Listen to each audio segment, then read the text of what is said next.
Okay. Good morning, everyone. Thank you for joining us in today's live stream. I was running a bit late this morning because of technical difficulties. Yeah. The hold on a minute. Uh, the YouTube's apps are buggy. Let me just put it that way. So anyway, here we are. I'm still getting dressed, so I thought I would just go ahead and show you the rough, fast, and dirty getting dressed process of at least putting on my kirtle. So I've got this is actually pretty neat. This is a replica bodkin by an Etsy vendor, and I'll try to look her up later and maybe put it in the comments. Um, she actually made a replica of a bodkin that is found in a portrait, one of Ghirlandaio's portraits of a lady, and she's in her gamurra, and it's literally just attached to the end of the lace. So I do plan on actually experimenting with finger loop braiding a lace directly onto it so that it's permanently affixed. But for now, it's useful for lacing using multiple laces, different laces as I need it. Because I don't have the technical, I don't have the material capability right now to make my own shapes because, you're supposed to actually build the shape directly around the lace, not get a pre-made shape. Yeah. Thank you, Susan, for confirming that you can hear me. That's fantastic. So yeah, that's why this kind of bodkin is really handy. Really, I bought a batch of 5 of them, and I'm going to be gifting some of them to my ladies in waiting. So this is what's called spiral lacing, for those who don't know, and it's called that because you literally spiral up the front, and the lacing holes are offset to allow that. Was not functional. You see the beautiful ladder lacing in the front, but that actually on the sides there was where the actual openings were, and those are spiral lacing. And why do I say that? Well, because if you've ever tried doing ladder lacing, and I have again, one of my cote is set up for ladder lacing, it does not create an even tension, and you have to do all kinds of crazy things with stiffening and padding that just aren't there in the 15th century in order to create that kind of beautiful, perfect ladder lacing. But if your ladder lacing is actually not the thing that's under tension, then suddenly it doesn't matter. There is a Crivelli painting of Maria Magdalena, and she has an opening on the front of her gown, but she also has openings on the side of her cotta. And so that's what made me realize that probably the ladder lacing we're seeing in the 15th century anyway isn't actually functional. No. No, we're not going to try to use the microphone since for some people they create clicking and do weird things. I don't know why. There seems to be, I did a search on, I troubleshot the microphone issues we occasionally have, and apparently lots of people occasionally have issues with Bluetooth microphones. It depends on conflicting signals from elsewhere, and God knows in today's smart world, we have tons of devices that all have Bluetooth and that are all trying to communicate with my microphone, apparently. So, okay, well, there it is, all laced up. Yep. And next, of course, can't just go around like this, the coif. So I'm going to bring the microphone in for the donning of the coif. Good morning to everyone who's just joining. We're doing an impromptu getting dressed because that's just how the last half hour has gone here. So yeah. And if you're very lucky and you can find, say, a commission order to a tailor or to the coif maker, then maybe you might be able to find those kinds of details. But I have not been lucky enough to find those kinds of orders in Northern Europe. I've only found them in Italy. Yes, that's what I'm currently working on.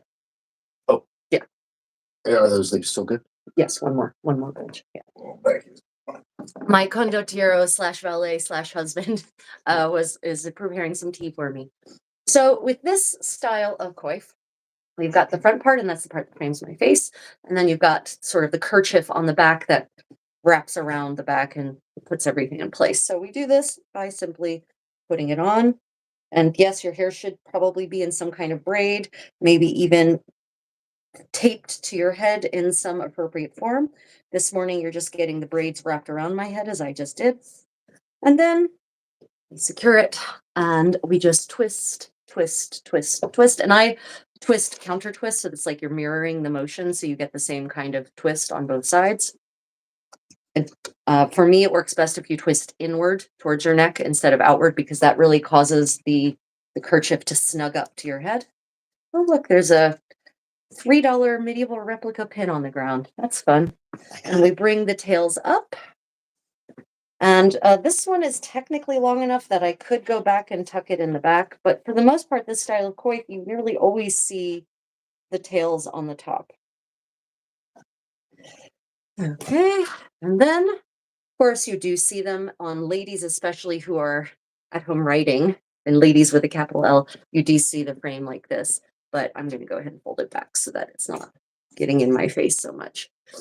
Right. And this is hence the winged coif. But like I said, that's a modern fashion historian term. That's not a medieval distinguisher. In fact, a lot of the terms that we use for fashion, medieval fashion are, I went my today's project down the side. You could pass me that. Yeah. A lot of the terms we use for fashion history, and I'm going to bring this in closer so I can actually see what you guys are writing. That's the thing from Cat Ramsey. Right. Thank you.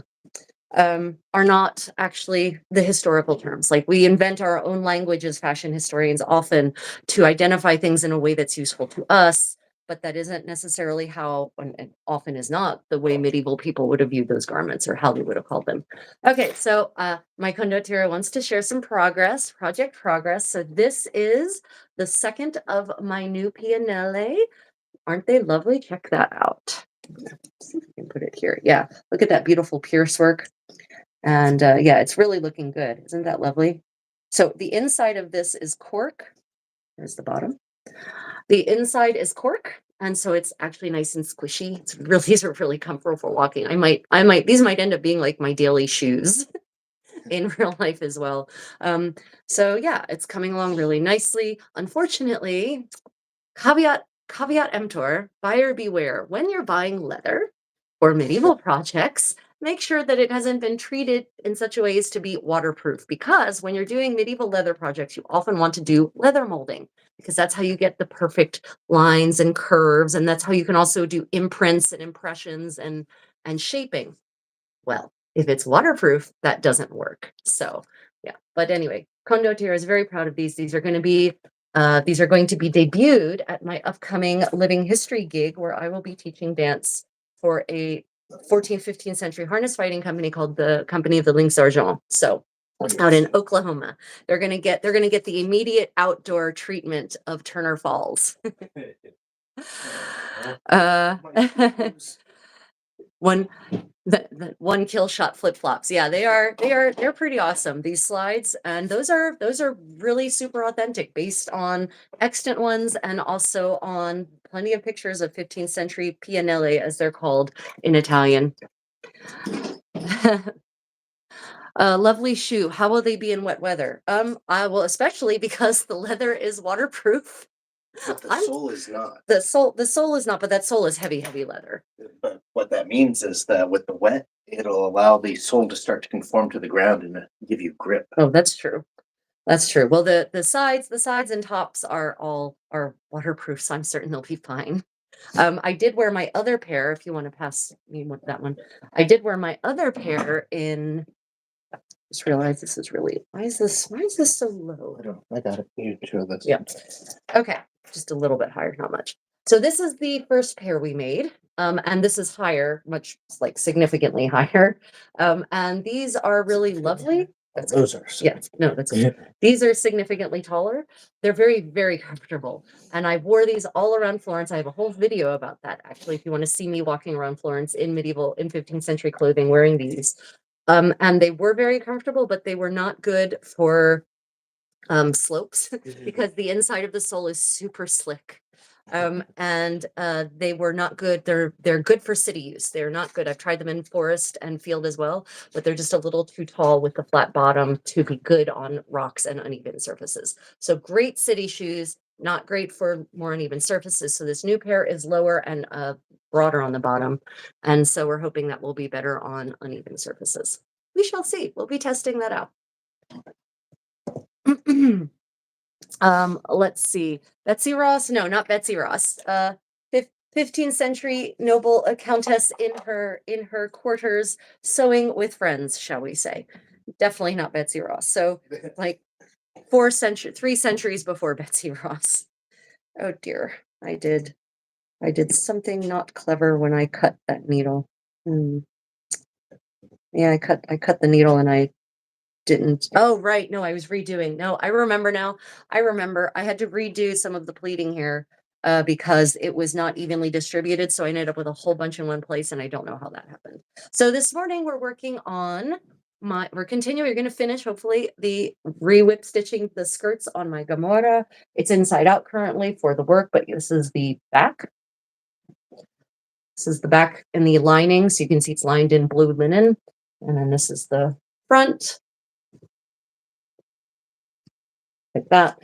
And this is done thus far. You can see how it's looking. The box pleats are all good. Oh, look, another pin. Wow, shocking. Welcome to my world, my pin filled world. So I did get further. I had actually finished the initial whipping last week, and as I was securing the box pleats and continuing on that, I noticed that we had to rework some of them. So just going to bring that a little closer. Let's see. Are you guys back from the past? Yeah, so Mohammed's question, are we back from the past? So we do, it's called medieval living history, and there are a lot of people who do living history from various periods. Our focus is personal focus is the 15th century, and we enjoy exploring the material culture of that period, that era, by making and wearing the clothes and the shoes, the foodstuffs, dances, medieval styles of combat, the material culture, the courtly culture, literature, all of that. So we enjoy exploring the past sort of in a hands-on manner. And there are people doing this all over the world for different cultures and different periods of history, not just us. But yeah, so today we're actually doing, for those who don't know, today is a sip and stitch and bitch. So I'll be sewing and chatting about all the various things I've discovered over the last week, new information, new research, and working on my project and explaining what I'm doing as we go along. And if you are working on something, please share it in the chat.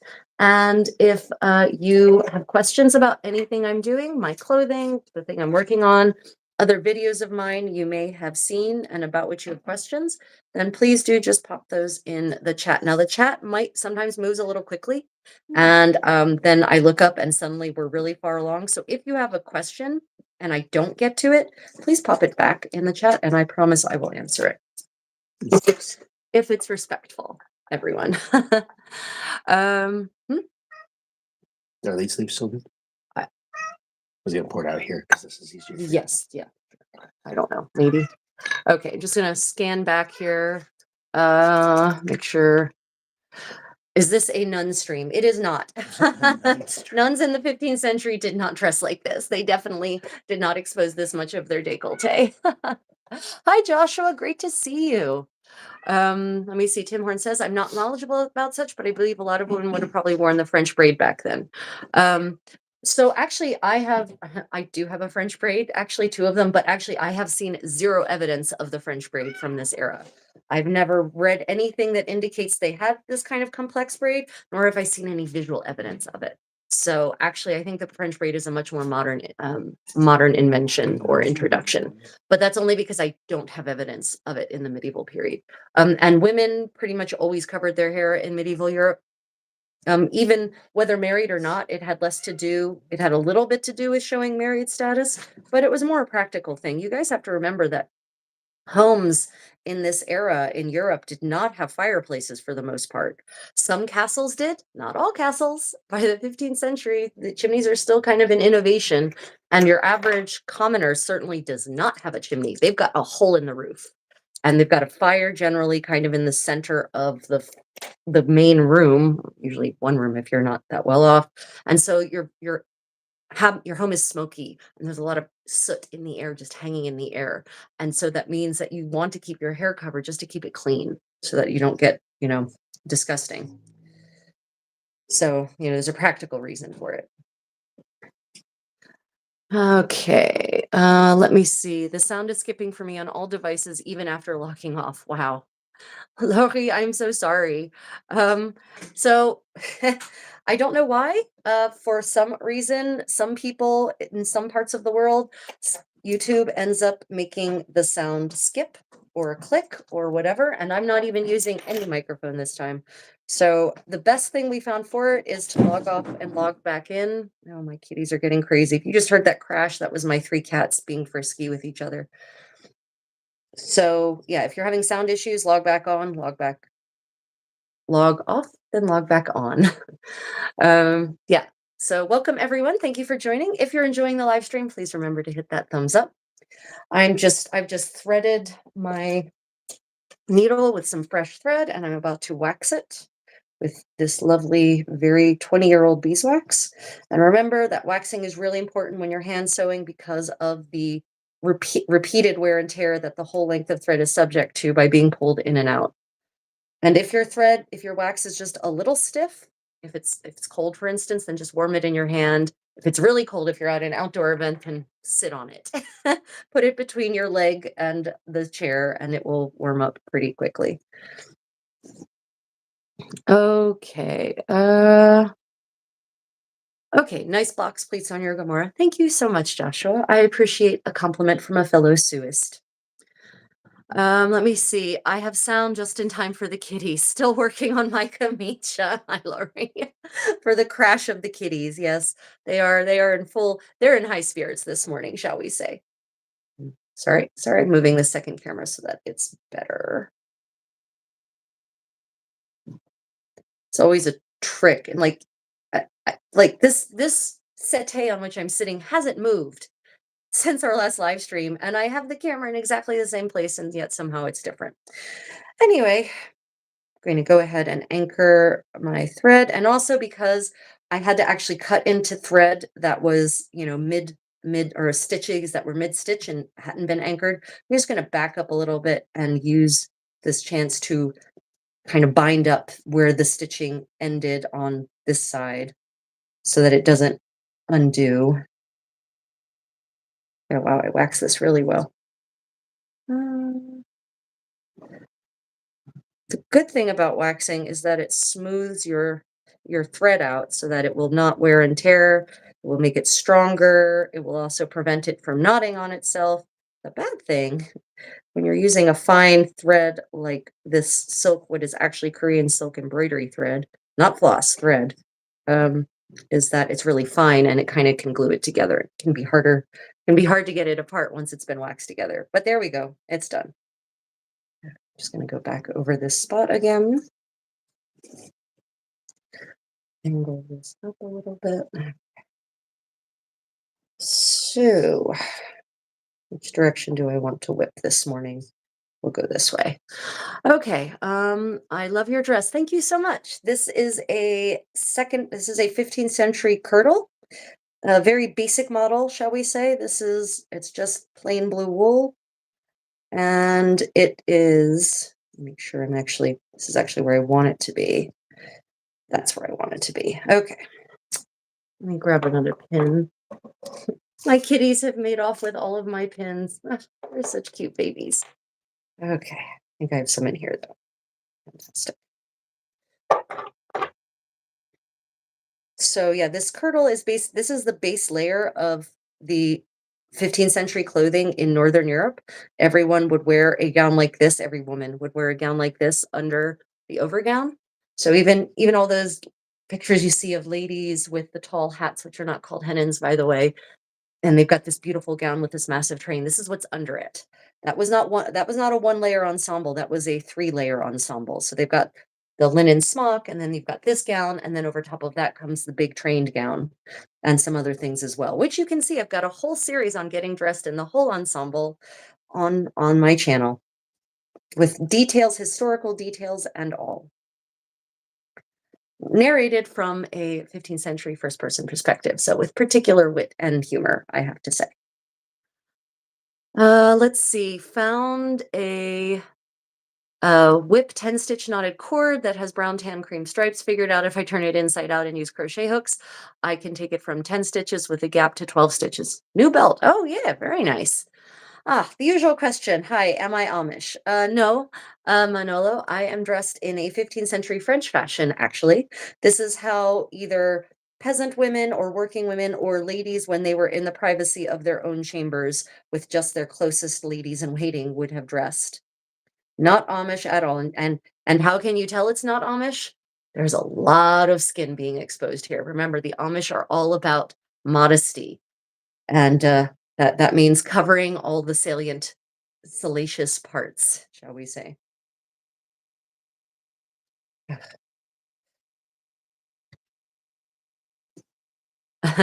Manolo?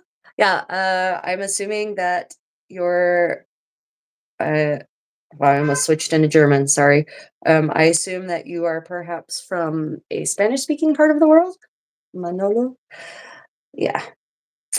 Let me see. Also, adult Amish rarely sit for the camera. Oh, well, I mean, there's that for certain, although God knows. Yeah, so I come from Amish country. We have Amish country in Delaware where I grew up.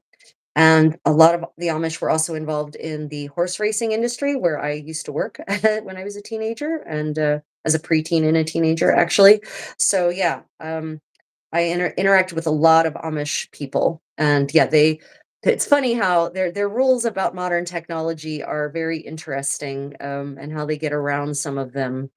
Just like anytime you make a rule and people find that rule inconvenient, they will find a way to stick to the letter of the rule, but not necessarily the spirit of the rule. And a lot of Amish in Delaware have certainly done that. For instance, a lot of them now use gas-driven gas-driven lanterns, propane lanterns, instead of electric lights. And it's like, but it's still electricity. Okay. I mean, it's not, but it is anyway. Yeah. So it wouldn't surprise me if there is not, it would surprise me honestly if there's not a YouTube channel with an authentic Amish person, streaming about their lives or documenting their lives as a member of the Amish community at this point. Let me see. I just did my DNA. I'm related to Napoleon. I was born in Egypt. Yeah, so it's funny about DNA. There's a reason that like a big chunk of the world is related to Genghis Khan because the further back you go in the timeline, the more likely it is you share that person some chunk of that person's DNA because that's just how the dispersion of humans works. So it actually doesn't surprise me terribly, Mohammed, that you might be related to Napoleon, especially because he was in Egypt for his one of his biggest campaigns. That's how a lot of the ancient Egyptian archaeology ended up in the Louvre and in other parts of of Europe. Let's see. Kano, hello, how are you? Good morning, Kano. Thank you for joining us. You have any questions, please do pop them in the chat. I will absolutely get to them. Let me see. Joshua comments about the Amish. They also use solar a lot of times. Yeah. So it's yeah. At least the solar is sustainable and has a low carbon footprint. So there's that. Let me see. Lucas and Morgan, do you like Megan Trainor? I Lucas and Morgan, I actually have to admit I have no idea who Megan Trainor is, so I cannot comment. Let me see. Hi from Malta. Good morning and good early morning to you. Good morning from Korea. Do you focus on 15th century? I'm an early to mid 15th century reenactor. I do indeed focus on the 15th century. I have definitely explored plenty of other eras and cultures actively, but my focus is absolutely 100% 15th century. Yeah, so 15th century Franco-Burgundian and Italian, but I have definitely been expanding my knowledge lately. I've been researching pretty intensely 15th century Irish fashion, for instance. Released a video on that on Irish medieval, the channel Irish Medieval Irish Medieval History. Philip's channel, he and I collaborate on a lot of things. So I did a video for his channel on that. And parts 2 and 3 will be coming out at some point. Things just keep happening to push their release back. But yeah, 15th century is my jam. I do everything. I do the clothing, I research primary source dances and reconstruct and teach and lead 15th century dance. In fact, that's why I'm heading to the States on Monday. I've been hired to teach 15th century dance at 2 different events. I enjoy the courtly culture. I enjoy the games. I love 15th century food, dyeing, all sorts of handcraft techniques. Yeah, I'm the all around. I'm the Renaissance woman of the 15th century. Let me see. Would silk habitai be suitable for a European gown for the early 16th century? Habitai? No. Habitai is super fine. Habitai is good for banners. But yeah, it's good for what we think of as banners anyway. What modern medievalists are making into banners anyway. Habitai is good for veils. It's good for it. It could hypothetically be good for the gorget or the colletto or the coloretto, it's called in Italian, the piece that ladies wore to cover their chest in Italy, but that was not really very covering. It's pretty see-through. I say that hypothetically because I did make one out of habitai, and it's annoying as hell because of all the bias stretch that happens because the habitai is kind of a loose weave. So yeah, don't recommend habitai for 15th century for any gown, honestly, unless it's like modern 1920s silk bias cut gown, maybe. Garrison, it's so good to see you. Thank you for joining. Are you not at Gulf Wars, I take it? If you're joining in today from this live stream. Just reworking my eternal gamurra because the skirts were too long, so I needed to take everything apart and pull things up so that the skirts no longer dragged on the ground in the way they weren't supposed to drag on the ground. I know that's rich coming from me because, I have lots of dresses with skirts that drag on the ground, but they were designed to drag on the ground, and this one was not. So it was very annoying. So I'm just pinning. So for those who don't know about box pleating, I'll just pull this out so you can see. So basically, you gather everything so that everything is divided neatly in half across the skirt, then you whip stitch that into place, and then you go back and you take the little folds that have been left out and you flatten them into boxes like this. And that's why it's called box pleating. And that gives you this nice box effect on front, underneath and on the top, which also creates allows that is, yes, that is a pin, which also creates the trapezoidal shape, the A line of the skirts actually flowing out from your body helps create that rather than just being in a column that falls down your body. Let's see. Heard someone from the Amish community oh wow, suddenly a whole bunch of messages just cropped up. Someone from the Amish community say they thought self-driving cars would be popular there eventually. Yeah. Yeah, the Amish community, I can tell you in Delaware, there were at least once a year, there's a horrible tragic accident between a horse-drawn buggy and an automobile, and that's a zero-sum game for the Amish. Yeah. So auto-driving cars would certainly increase safety for them. They might there might be a lower death rate in the Amish community if they actually had self-driving cars. That would being, of course, if the self-driving cars don't drive into things the way they have been doing. So, so six to one, half dozen to the other, maybe on a morbid level. Let me see. She sings the song all about the bass. I don't actually know the original song all about the bass. I only know the postmodern jukebox version of it. Yeah, I'm not very up on the pop culture. Let me see. Have I been to Malta? I have been to Malta. I love Malta. The Maltese, I have Maltese friends also, who are living in the UK, but they're, born and raised in Malta, left, went to university in the UK and just kind of stayed, but they definitely miss Malta. Yeah, I have been to Malta. I love Malta. I think my experience with the Maltese people was that they were so warm and welcoming and friendly. The architect, of course, the island with its architecture, it's 16th century, sort of glorious Renaissance architecture is just absolutely beautiful. There's lots of, ancient older parts as well. But I've only been to Valletta, so I haven't seen, beyond the glorious uh, city of the Knights of Rhodes, um, as they were called. But yeah, I love Malta. Beautiful weather and the food. I love rabbit, and there are a lot of rabbits on Malta, so they have a lot of rabbit based items. Rabbit ravioli for the win. Let me see. I mostly make my own clothing, but also 15th century replica furniture. At the moment, I'm working on a cotard with an Alira pipe hood. Oh, yeah. Um, I have to say, wood is one of the few media in which I don't work. I've done it. I don't like it. It's not, I don't feel an affinity for wood as a medium. So uh, I, I leave that to other people, and I'm happy to barter with, I'm happy to do a barter exchange to, um, I'll make them a garment if they make me, uh, some beautiful a settle, or a settle chest, or a table, or chairs, benches, that kind of thing.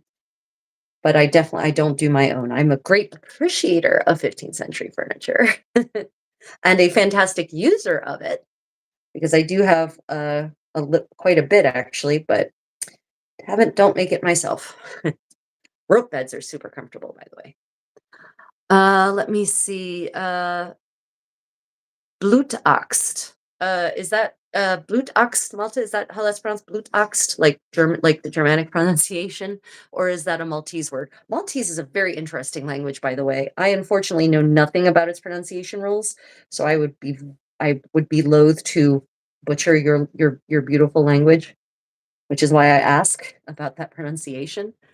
And you're making a cote ardine and a lyra pipe hood. Very cool. So I've got some. I think I Oh gosh, did I upload that video? I haven't uploaded that video yet. I don't think I need to. I've got a short coming out about hoods and prostitutes in medieval London. That should be very interesting. Um, Specifically lyra pipe hoods. Let me see. Elena says habitai maybe of sewing for the Wheel of Time. Uh, a dress from the courts of Carrion. Yeah, yeah, Elena, I would agree with you. Habitai, if you're making a dress out of it, it's definitely more of a fantastical fabric for dresses. But for veils, it's great. Um, and actually I have to say I haven't read The Wheel of Time. I started to, and it bored me, so I put it down. Yes, call me a Philistine. That's fine. I'll take it. It just I some of the really in some of the fantasy novels that just are so deeply complex, and it overwhelms me, and I just, in terms of so many different new races and linguists, I think as a linguist I get particularly stressed because I feel like I'm having, as a linguist, I've got to learn a new language to read the book. But that's my own failing. That's not the author's failing. That's just me. So I do like some fantasy novels, but the fantasy novels I like tend to be the ones like Guy Gavriel. We talked about this before. Guy Gavriel Kay's fantasy novels, which really, are basically like a fantasy version of the medieval world, and I can always see what the parallels are with actual history. So, yeah, call me a Philistine. That's okay. I'm fine with that. Let me see. Jimmy at the Welsh Viking reviewed BBC and CBS King and Conquer. Basically, the costumes are worse than Rain. Really?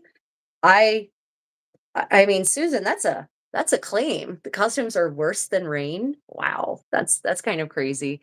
The King and the Conqueror. I actually don't know. King and Conqueror. Is that a movie? A docudrama, TV series, miniseries? What is that? Here, especially being in Korea, I don't necessarily get access to the same programming that you all get access to. Love me some postmodern jukebox. They are the best, man. Postmodern jukebox, fantastic, fantastic for dancing, because we do a lot of vintage dancing also. 20s through 40s gold swing era stuff. Really, just some of the best stuff. Those hot mama voices, so great. Let me see. Hi, Barnabas here. Barnabas, welcome. Sorry, guys, I've gotten behind in the chat because it's been busy, and that's fantastic. But and things are arriving in strange spurts and fits. Uh, I prefer lamb. I do love lamb. I mean, I love lamb. I love rabbit. I love lamb. They're just two different meats. And they have completely different properties. Let me see. They give top back in the old days. The name is Germanic. Thank you, Blue Doxt. That helps me with the pronunciation. You're one of the few people who pronounced it correctly. Yeah, German is basically my second language. I mean, technically it was my fourth language, but in terms of what I'm most fluent in currently, it's my second language. And when I'm angry, I lapse into German rather than English. So That kind of tells you where German is on my psychological profile. Let me see. Oh, it's about William and Harald, and the costumes are monotone. Oh God, really?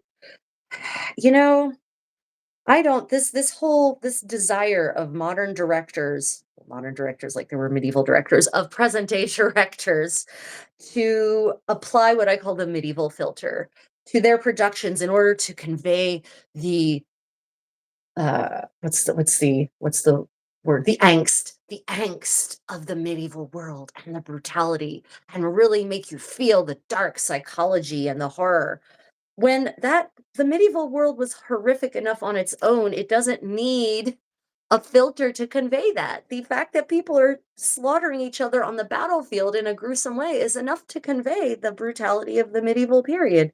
You really don't need to add a dark filter to it. It makes it seem darker than it actually was, and that's not conveying the reality of that world. In fact, the medieval world was both fantastically beautiful and bright and colorful and horrifying at the same time. Those two things can coexist very well with each other. And those bright colors were part of the way of the clothing, were a symbol of power, because bright dye stuffs equaled because dye stuffs equaled money. Bright and saturated colors meant you had even more money, because that meant more dye stuff to create that dark, beautiful color.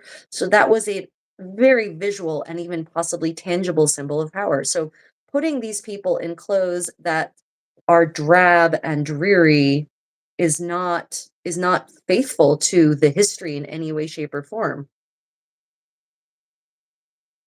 Yeah, the medieval filter. Ugh, what a menace. So when I'm doing this anyway, going back and flattening the pleats, I have to be careful not to go too deep in, because with this layer of the box pleating, you don't actually have to make sure you get all the way through all these layers, because this is just to secure the boxes in. The skirts are actually being supported by that first row of whip stitching that we did. I mean, they can be also supported by the second row, but that comes up with its own problems, and I'll show you where I was got a little distracted chatting with you all last week, and some of those stitches are now visible on the front. Hence my comment about don't go too deep. I admire your patience for sewing clothes. Well, thank you, Mohammed. It's funny. Some people say it's patience, but for me, it's just very relaxing to sit and hand sew something. There's the feeling of the fabric in my hands, the needle in my fingers, being able to watch it slowly progress and coalesce. It's almost a zen-like feeling. So I guess there is certainly a certain level of patience required, because it means that nothing gets done quickly. There is no whipping a dress up if you're hand sewing it, or if you're hand sewing it alone. So yeah, I guess in terms of patience for outcomes, that is a good point. Hand sewing definitely requires a certain deal of patience. But in terms of the technical side, I really feel like machines require more patience, because machines bugger up so often. The thread, something comes undone, and then you end up with this massive thread like locked around the spool or locked up in the mechanism. There's so many little technical things that can go wrong, and very quickly, because of how fast a machine is moving, that don't go wrong and can't go wrong when you're hand sewing. So I guess it's just a different kind of patience, maybe. Totally therapeutic during that. Thank you, Kay. Kay is one of my members. Thank you for joining us this morning, Kay. And Laurie, if she's still there, is one of my very generous patrons. Appreciate you ladies supporting my work. Yeah, therapeutic needlework is just so therapeutic. I have to say, I think probably for most immediate results in therapeutic, embroidery, I think, is probably, because you can see the beauty happening more quickly than when you're sewing a whole garment. So for pure therapy, I really love embroidery. That's my jam, to just sit there and create, basically paint using thread and needle. That for me is like maximum therapy, maximum zen. Oh, and I apologize for the unsightly Band-Aid around my finger. I was doing something physical with my hands, and I just scraped a big little piece of skin off. So it's a little raw. Um, but yeah, when especially because I spend a lot of time here in Korea and they have these wonderful medieval palaces up in Seoul and there's some reconstructions of smaller buildings and palaces in other parts of Korea. I love to take my medieval embroidery and go and sit in those spaces and just embroider. And I have actually this smock I've sewn. Worked on in Gyeongbokgung in Seoul, in the Queen's Chambers, on the porch of the Queen's Chambers, in fact, to be super authentic about it. So, yeah, I really love going to historic spaces, especially and sewing. Even better if there's no one else in those historic spaces and I have them to myself and can really enjoy the peace of the moment, as it were. Oh, you know what I didn't do? What did I not do with this new thread, ladies and gentlemen? Wax time. Uh, am I Amish? Addie, I am not Amish. I should just have like a sign up here because that's a very common question and I'm not criticizing you for asking it. It's a natural question. But the key way to know that anyone isn't Amish is if you can see all of this bare skin here. Because remember the Amish women, it's all and men, it's all about modesty. So they wear dresses that come up to here. So yeah, I know this the coif looks like it could be Amish, except it isn't, but it looks like it could be to the casual observer. It's not. This is 15th century French fashionable home attire, shall we say. Very 15th century, very French. I'm still here, but it's difficult to type in hand. So no, no, no, Laurie, don't. I'm not expecting it. I just, I was just giving you a shout out. Just giving you a shout out. It is difficult to type and sew at the same time, which is what makes our Zoom sessions together so nice, because then we can actually chat with each other. For those who don't know, for my channel members and my patrons, we do a monthly, I think I'm going to make it monthly, a live Zoom session where you can actually interact with me. You can show me what you're working on. If you have questions, that is a perk for my extra avid supporters. Let me see. You sound like you've traveled a lot. Yes. So I also have a travel channel, Travels with the Creative Contessa. I do travel a lot. I love to travel. I was born traveling. For an American, I've been traveling the world since a very young age. Because remember, Americans don't generally get out of their places. But yeah, I love exploring the world, its history and its cultures and its handcrafts and its fashion and its food by going and seeing it firsthand. So I do travel a lot and I love traveling. I especially love going to places, wearing the historical clothes of that place and really immersing myself in that manner when I can manage to do that. That is pure fusion magic for me, combining all of my loves, my love of history, my love of fashion, my love of culture, my love of travel. Yeah. Let me see. The Queen's Chamber, what a vibe. Would be like time traveling. It is. I actually have some footage of me sewing this smock in on the porch of the Queen's Chamber wearing 18th century hanbok. My Reimi hanbok, actually. It's in one of the shorts. Maybe if you look up hand sewing in Gyeongbokgung in my channel or hand sewing a smock or something like that, you can find it. It's also included in my compilation on historical hanbok that I have on my channel because I, took a bunch of shorts and put them together into one video. Let me see. I'd love to see the counter for the most common questions. Oh, yeah, that would be interesting. I really, yeah. What are the most common questions? Are you Amish? Are you from the past? Betsy Ross, I do actually get a lot in this chat. And that's totally cool. It means that we're reaching a new and different audience, and I think that's fantastic. By the way, if you're enjoying this and you haven't yet hit that thumbs up, please do so. I apologize. This is the ecosystem in which I have to operate. It's that thumbs up is really key to getting creators promoted in by the master algorithm. Also, if you leave a comment after this recording actually posts, even if it's just an emoji, that also is gold for helping a channel grow. It irritates me, but that's just the way one has to operate, that I have to constantly say that. But a lot of people don't know, and people also sometimes forget, myself included, when I'm watching other creators. Let's see. Are you a Hildegard of Bingen fan? Yes, I think Hildegard of Bingen was an amazing woman. For those who don't know who Hildegard von Bingen is, look her up. She was a Renaissance woman ahead of her times in the 10th, 11th, or the 11th century in Germany, in the Rhine area, Bingen, to be precise.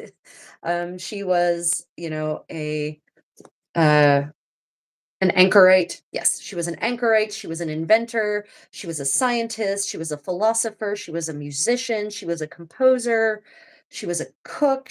I mean, she just did so many things. Her music is amazing. Her recipes are interesting. Her knowledge of medicine is actually pretty advanced, considering she's still operating from a humoral the concept of humoral medicine.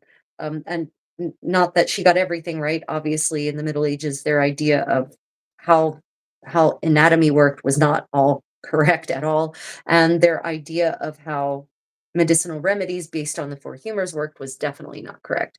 But even still, she did make scientific observations on actual remedies that actually had an effect and noted them. So yeah, Hildegard von Bingen for the win. Let's see. Let's see. I love sewing in historical places. I'm hand sewing at the moment as well. Yeah, Joshua, what are you working on today? Still a shirt or something different? Yeah, historical places, really, it is the best place to sew. I mean, just the magic of it, the feeling of being able to maybe touch history without a time machine. That's one of the things I love about sewing in historical places. To feel that you are doing the same thing that someone else may have done 5, 6, 700 years ago in that exact place. There's a magic to that. When I was studying at the Universidad de Granada, University of Granada in Spain, I would actually go up to the Alhambra every day to the Palacio de Carlos Quinto, which at that time was free access. I don't know if it still is, but at that time you could just go in. You didn't need a ticket. And I would actually go and study in this palace that he never finished because his wife died and he mourned her so badly that he basically lost all will to live. So when he abdicated and gave abdicated his throne to his son Felipe el Dos, um, and I used to just do my study. I used to study and do my homework up there in the Palacio, in this empty hull of a Renaissance palace that never quite made it to fruition, that never reached never became a star, sort of like a gaseous giant that fails. But the way that the sounds would echo of the people visiting it, and there were never many people because it's not the most impressive part of the Alhambra, but the way the sounds would echo around me made it feel as though it was an early 16th century palace still inhabited by people. Yeah, it's it was a magical experience. And I haven't been it's tragic. I haven't been back to the Alhambra in probably 20 years, so I don't know if the Palacio de Carlos Quinto is still free access or not. But back then it was, and that was my place to go study every day. Oh, Kaylee, welcome. Thank you for joining. It's lovely to see you this morning, afternoon, evening, wherever you are in the world. Let me see. It's something different. Oh, Joshua says what he's sewing on. It's something different. It's a 14th century German chemise with embroidery around the neckline. Oh, very nice. What style of embroidery did you settle on? And 14th or 15th century? Let me see. Question. How do you stitch gores correctly? I find it really challenging. Any tips? Cheers. Yes, gores. Gores, the the problem child of the medieval tailoring world. Yeah, so if you look, there's a couple of different ways. If you look at garments, the extant garments we have that have gores. And by the way, Oxt, thank you for that fantastic question. Brilliant. For those of you who don't know what a gore is, let me show you. I happen to have some gores here. Garments with gores. Okay, so this is a smock like the one I'm wearing. And if you see there in the center, there is a triangular insert. Hopefully this isn't blocking the sound too badly. And that triangular insert is a gore right there. Okay, so let me show you how I inserted these gores. The way I do it, and if you look at the extant garments, this is generally, there's a couple of different ways to do it. So just pause in my stitching so you can see.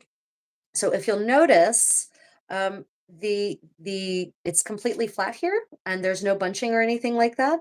So there's two things I've done there. I'll show you the inside so you can get an idea.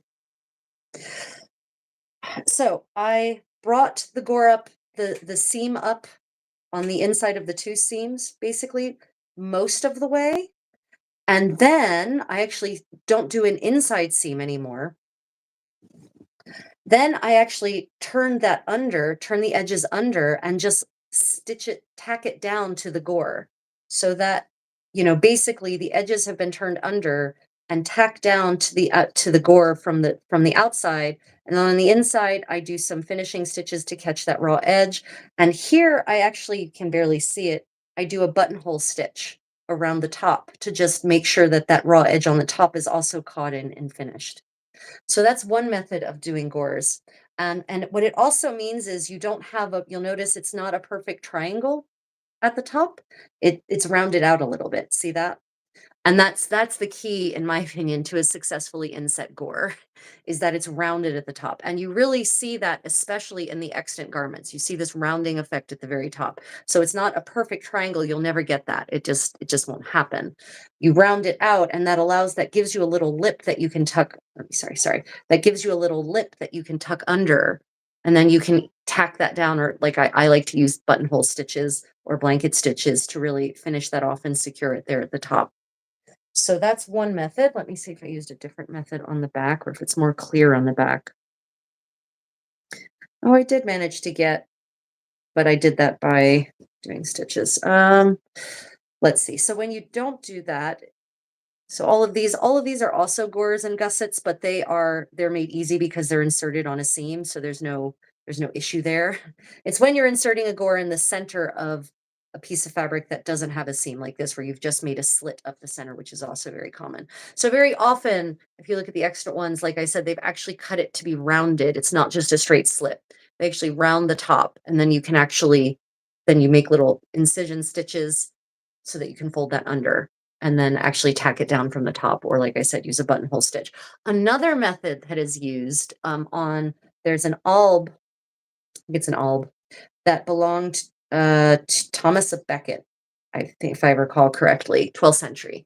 And on the gore is actually like it's a trapezoid, and the top is actually smocked and pleated and smocked in, and then that is inserted into a finished rounded top. So yeah, that's another way, is instead of having a perfect triangle gore, you actually have a trapezoid, which is, basically these are small trapezoids too. So it's like the top of the trapezoid is very, very narrow, but it's still a trapezoid, not a perfect point. Does that make sense? Let me know if that makes sense. Let me see.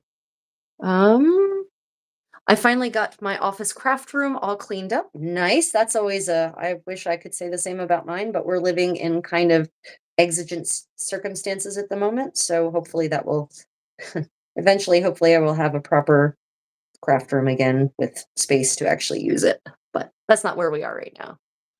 Let me see. I'm leaving for a Keystone conference on Monday in Harrisburg.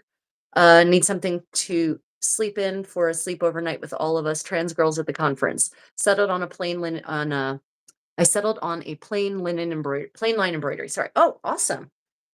That's pretty cool. Also pretty cool that you'll get it done in time.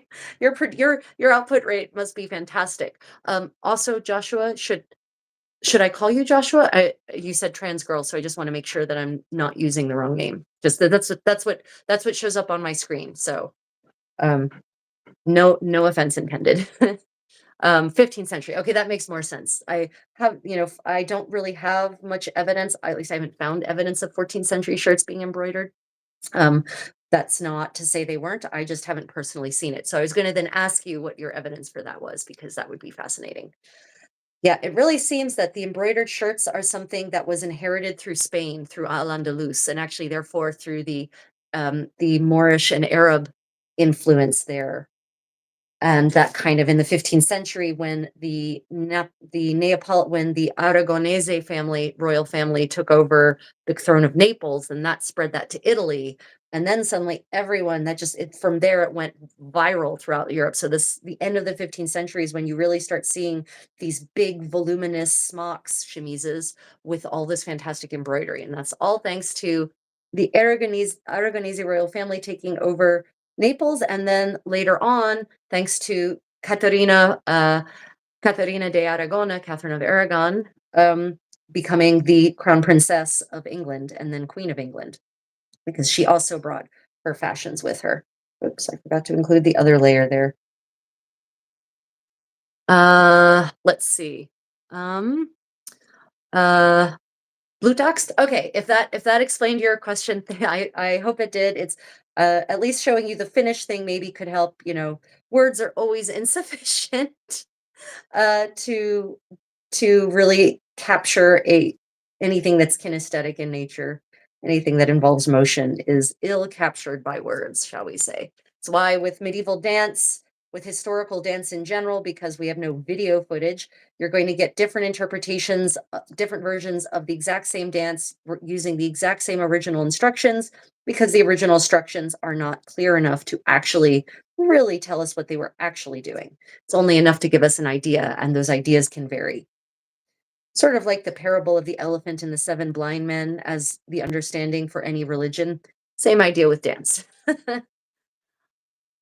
Let me see.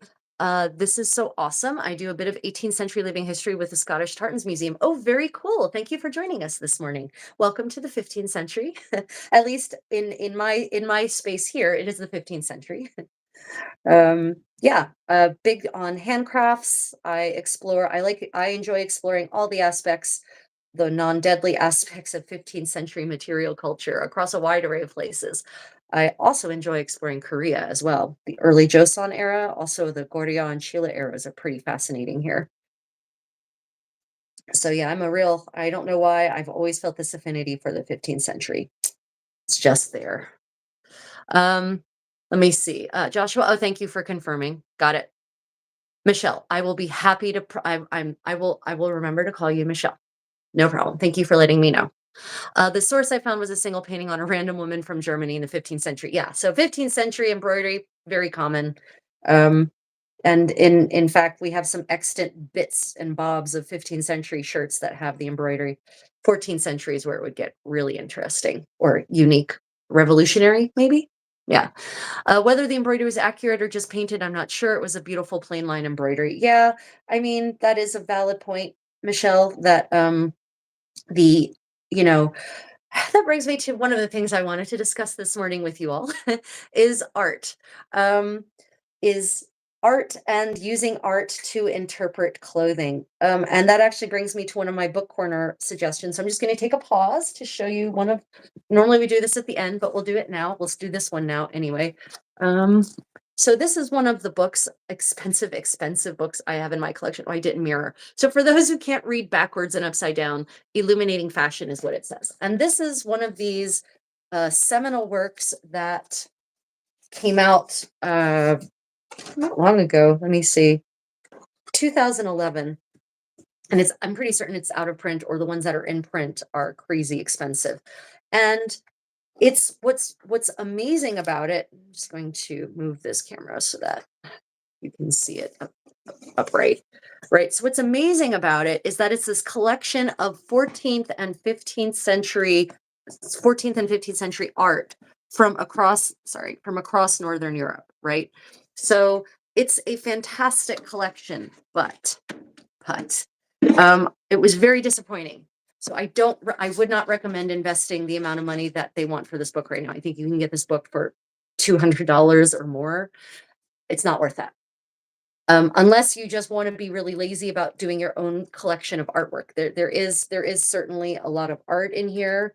But it's none of it is anything I haven't seen anywhere else. There was nothing, oh wow, I've never seen that painting or plate before. I've seen it all. So I was hoping, therefore, that the analysis would be that it would provide a lot of primary source analysis was actually what I was hoping for. Not just analysis, I was hoping for primary source excerpts.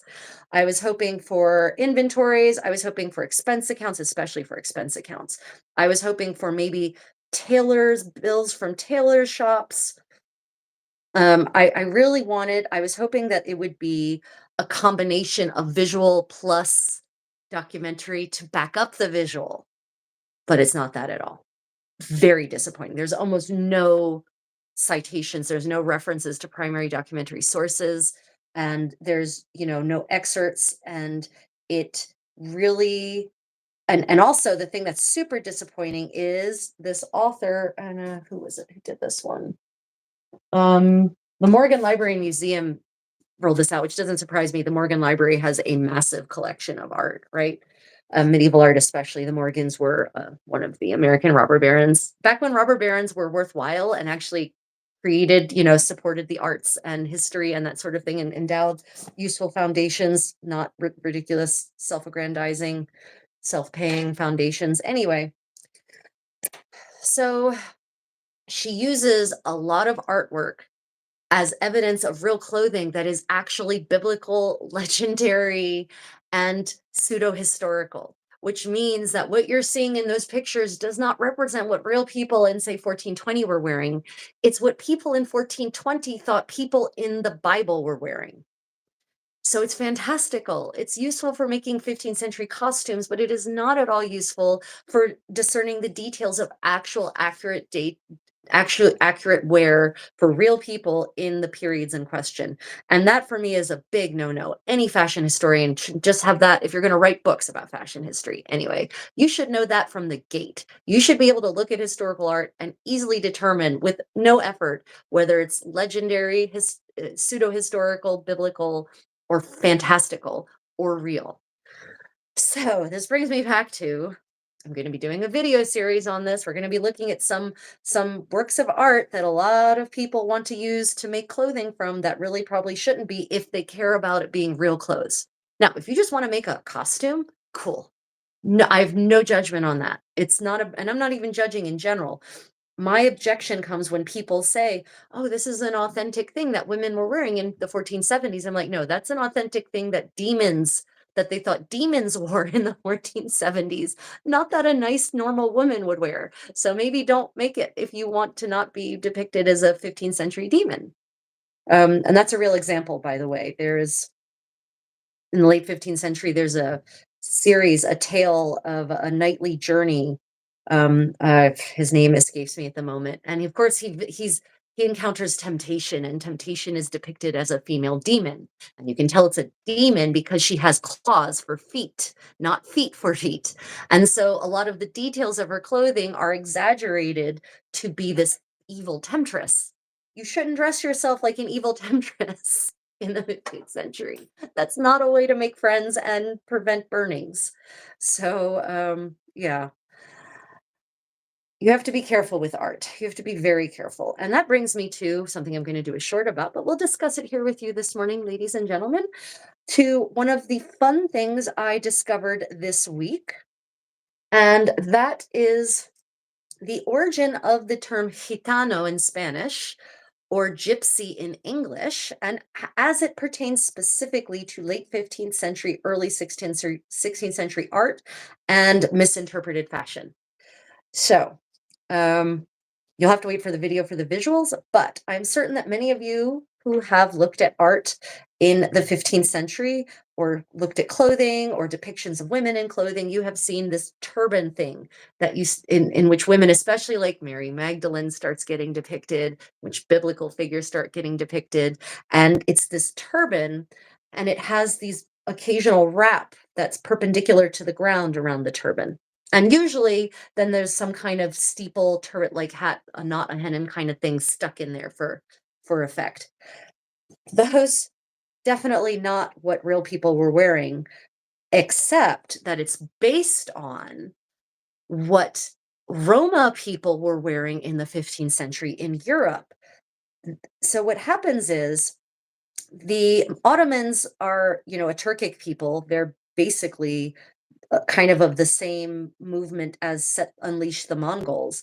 And they start riding westward in like the 12th century and conquering as they go. And by the 15th century, they've made it to Constantinople. They made it across Asia Minor. They're starting to make incursions up into more of Europe. And they drive before them different groups of people who, for various reasons, don't want to be part of that new empire or whose maybe existence might be threatened if they stay part of that empire. And of those groups who flee before them, the Roma are one of those groups. So by the 15th century, the Roma have settled in Europe, in Western Europe, because there are no Ottomans there. And apparently, the treatment they may or may not get at the hands of the Christians there is preferable to whatever they thought they were going to get under the Ottomans. Whether that's true or not, but it's what they thought. So the point is that in the 15th century, you have a massively increasing presence of Roma people, and they wear clothing that is completely different from what the Europeans are wearing.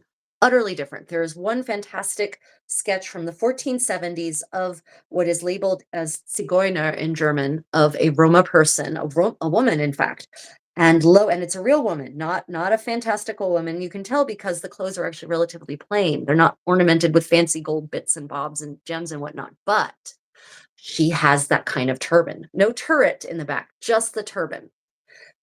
And so here's what happened in the 15th century.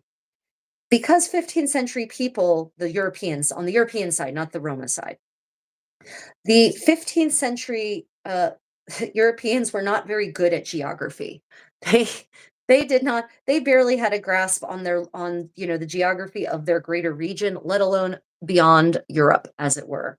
And so these people, they thought, and actually I think they probably may have actually come up through Egypt, a lot of the Roma people, in terms of how they made their way up into Europe. I think they may have in part come through Egypt before the Ottomans completely took that over.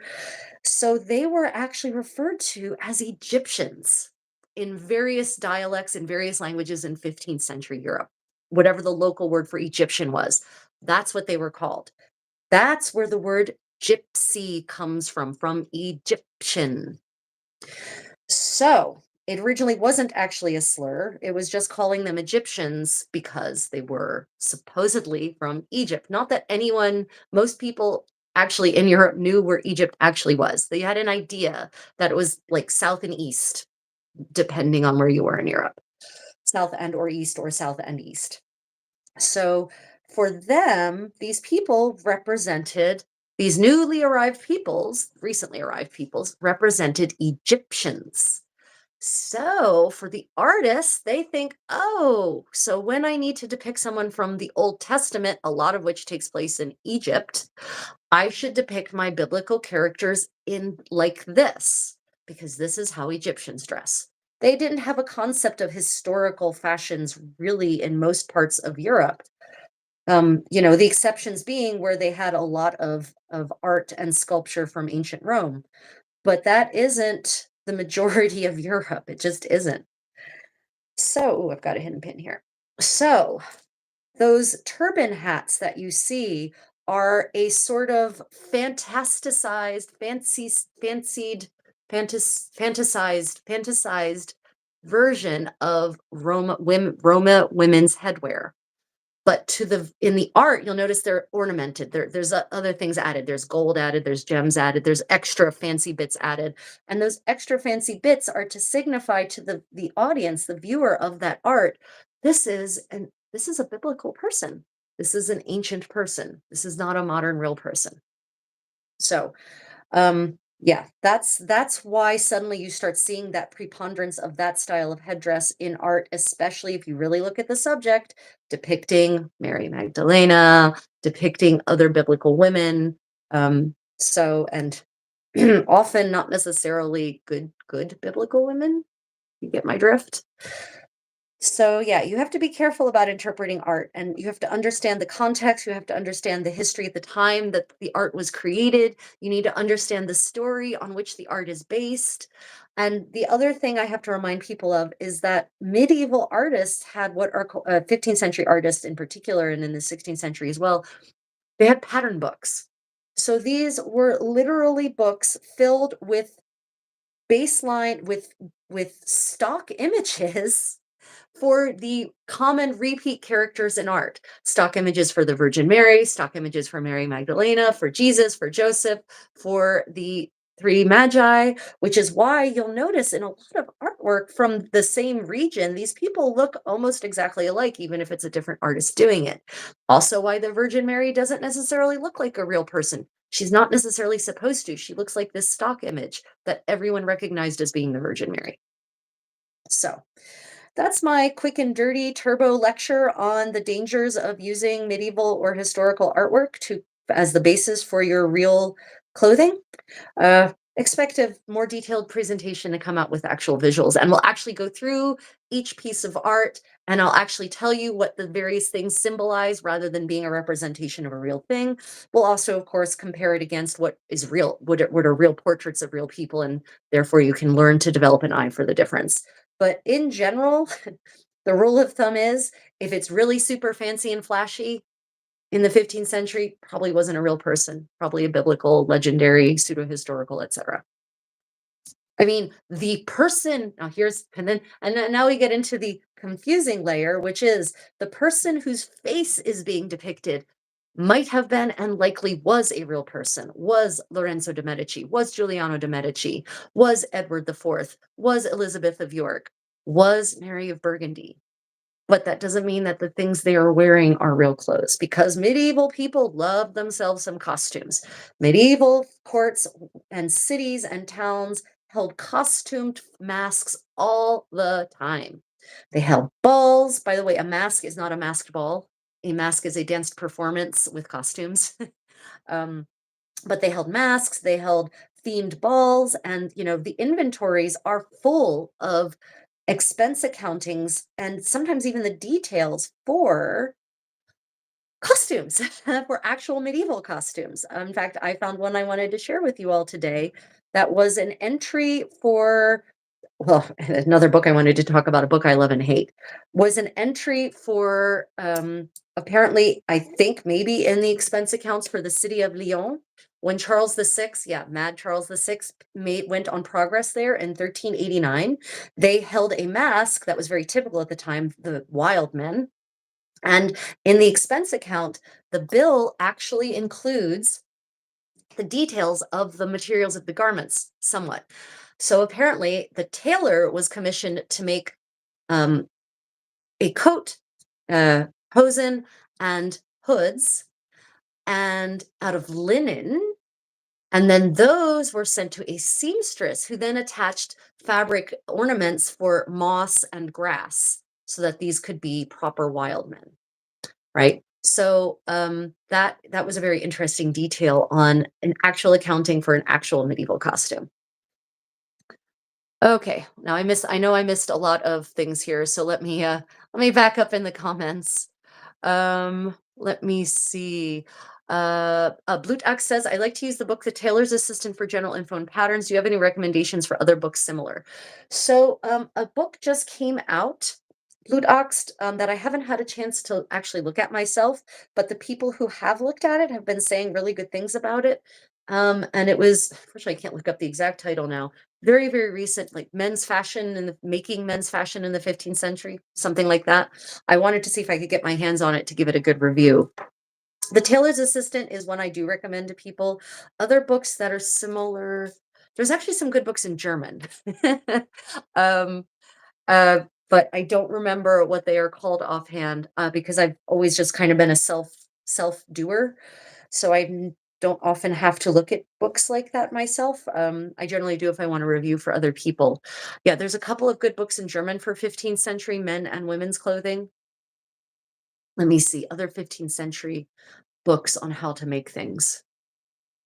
Yeah, I think all of the books of which I'm thinking are, well, for 15th century Italian, Paolo Fabri has Moda nel Quattrocento, which is not anything as detailed as the medieval tailor's assistant, but she does actually provide at least some like diagrams and sketches of the garments, and she shows her reconstructions and that sort of thing. Let me see. I wish if my condottiere were here, but he ran away to the gym, I would have him go to our bookshelf and fetch out some of the other books I know that we have up there, but whose titles I cannot remember right offhand. Let me see. I'm interested to make my own brand of jeans, but know how to sew. Do you have any recommendations to learn how to sew? Well, if you're doing machine sewing, because obviously hand sewing is a different beast. For jeans, I would definitely recommend probably machine sewing. Where to learn how to sew? Mohammed, I can give you more information if you tell me where you are in the world because you might have different resources. Obviously, on YouTube, there's a whole bunch of basic how to sew tutorials, and I would bet there's even how to sew jeans tutorials.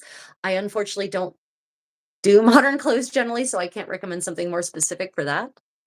Let me see. Your house and dress reminds me of the Victorian era. Oh, thank you.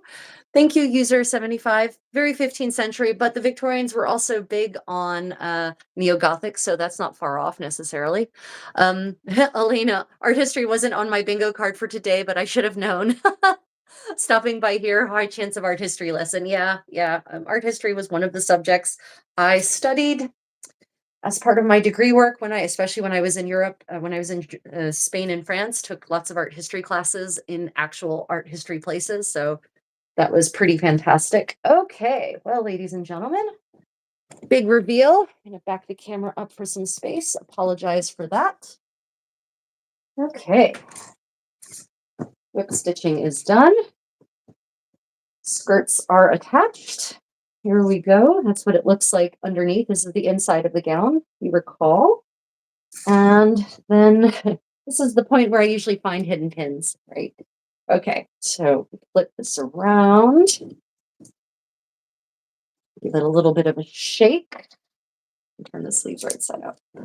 Later. Okay, and there we go. Yeah, looks pretty good. Yep, there it is, all nice and box pleated in. And the test on now remember the issue for those who don't know was that the hem dragged just like 2 inches on the ground, which is not how this dress was designed. And it was getting the top of the skirt was getting very, very dirty. And it was not designed to drag, so it was very awkward and didn't look good under the overgarments that are designed to go to just the top of the foot. So that looks pretty good. Maybe I'll do a quick reveal video later on, actually putting on the proper layers, whip stitching it up. I still have to attach the lacing eyelets here because there should be eyelets all the way down the front. Not just the lazy way I've been doing it for years and only going to the waist and just relying on things to keep themselves shut, but there should actually be lacing rings there as well. Now, so remember I said the dangers of going too deep, sorry, the dangers of going too deep on your pleats. Yeah, so this is what I mean. You can see these long stitches. I will go and fix this because it's gonna make me crazy. Um, this is what happens when you go too deep on your whip stitches when you're pleating on your skirt, because then you get stitches that actually show because they went significantly further than the other ones. So those once I let gravity kind of pull this completely open, I'll let it hang for a day or two. Well, it's going to get packed tomorrow, but I'll let it hang for a day.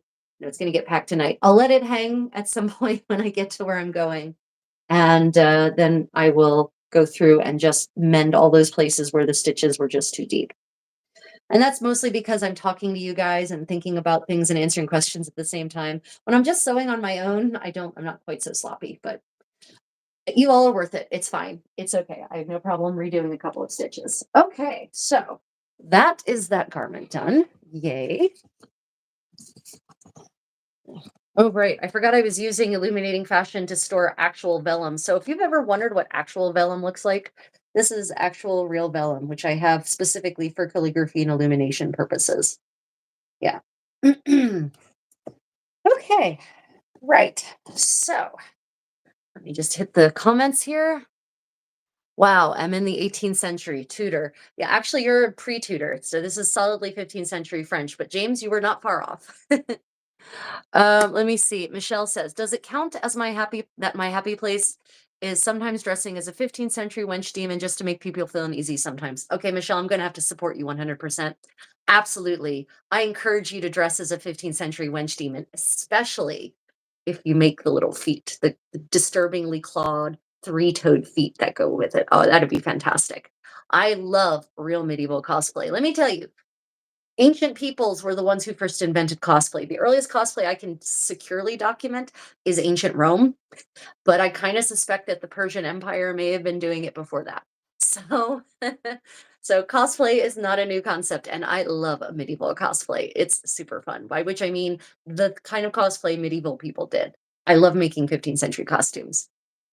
Wunda, we are in 1776. No, you are in 1476, Wunda, but good guess.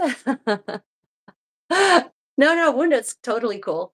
Um, Let me see. I don't know. Maybe everyone, maybe we should do this. Maybe we should agree that in a year we're all going to have our 15th century demon temptress costumes, and we definitely need to make sure we get together and do things together, like walk around some medieval European city as medieval temptresses and see what happens. Like that sounds like something really fun, like a good, also an excuse to make sure I get something done by a specific deadline. Laurie says, I'm afraid you're going to scold me. I based off my pattern for my kamicha partly on an interpretation of 15th century fictional artwork, and then the leg guards finds for the techniques, plus 16th century extents. Oh, Laurie, it's okay. I'm not going to scold you. I mean, what you do for you is totally cool. My only objection is when people, propagate the idea that the thing they've made was a real garment when the thing they've made was actually probably a costume, version of 15th century costume.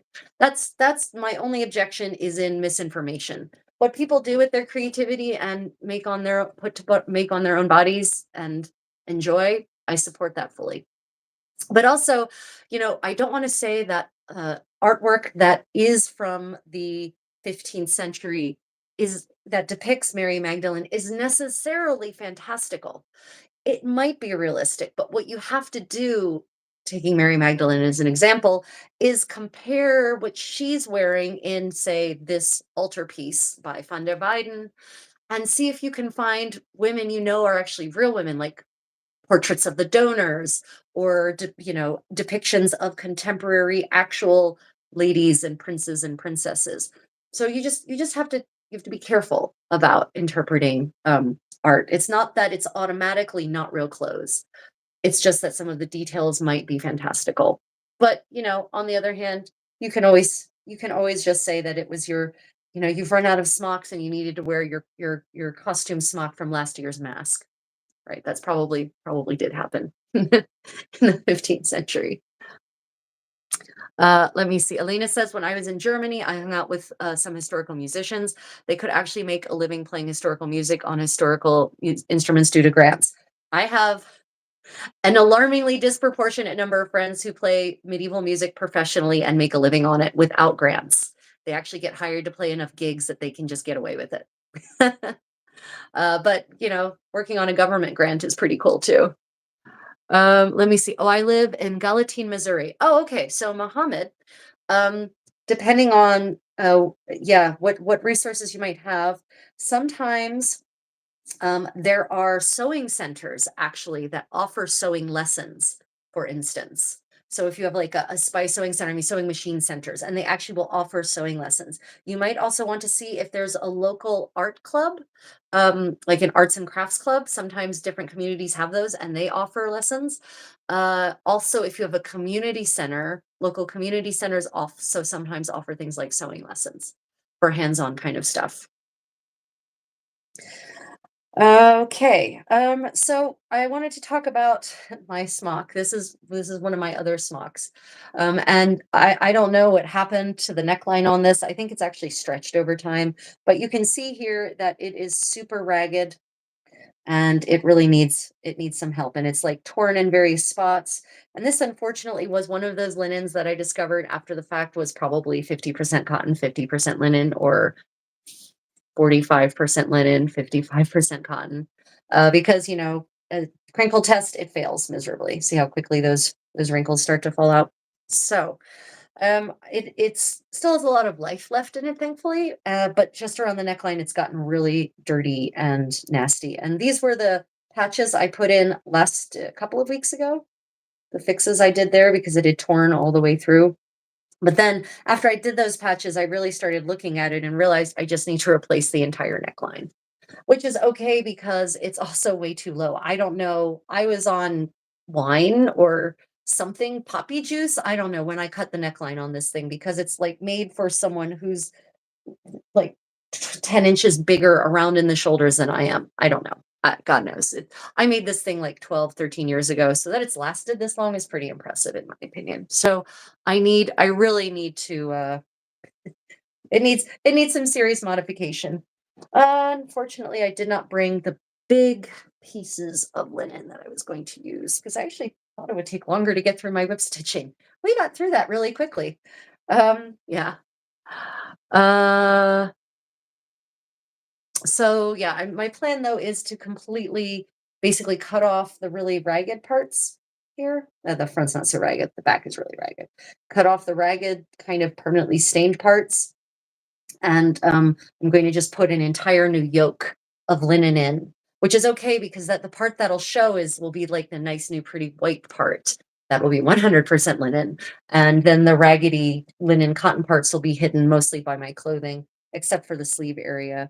But the sleeve area also, one of my ladies in waiting did this weird thing with the whip stitches where she whip stitched the instead of stitching the actual hem, she stitched the edge.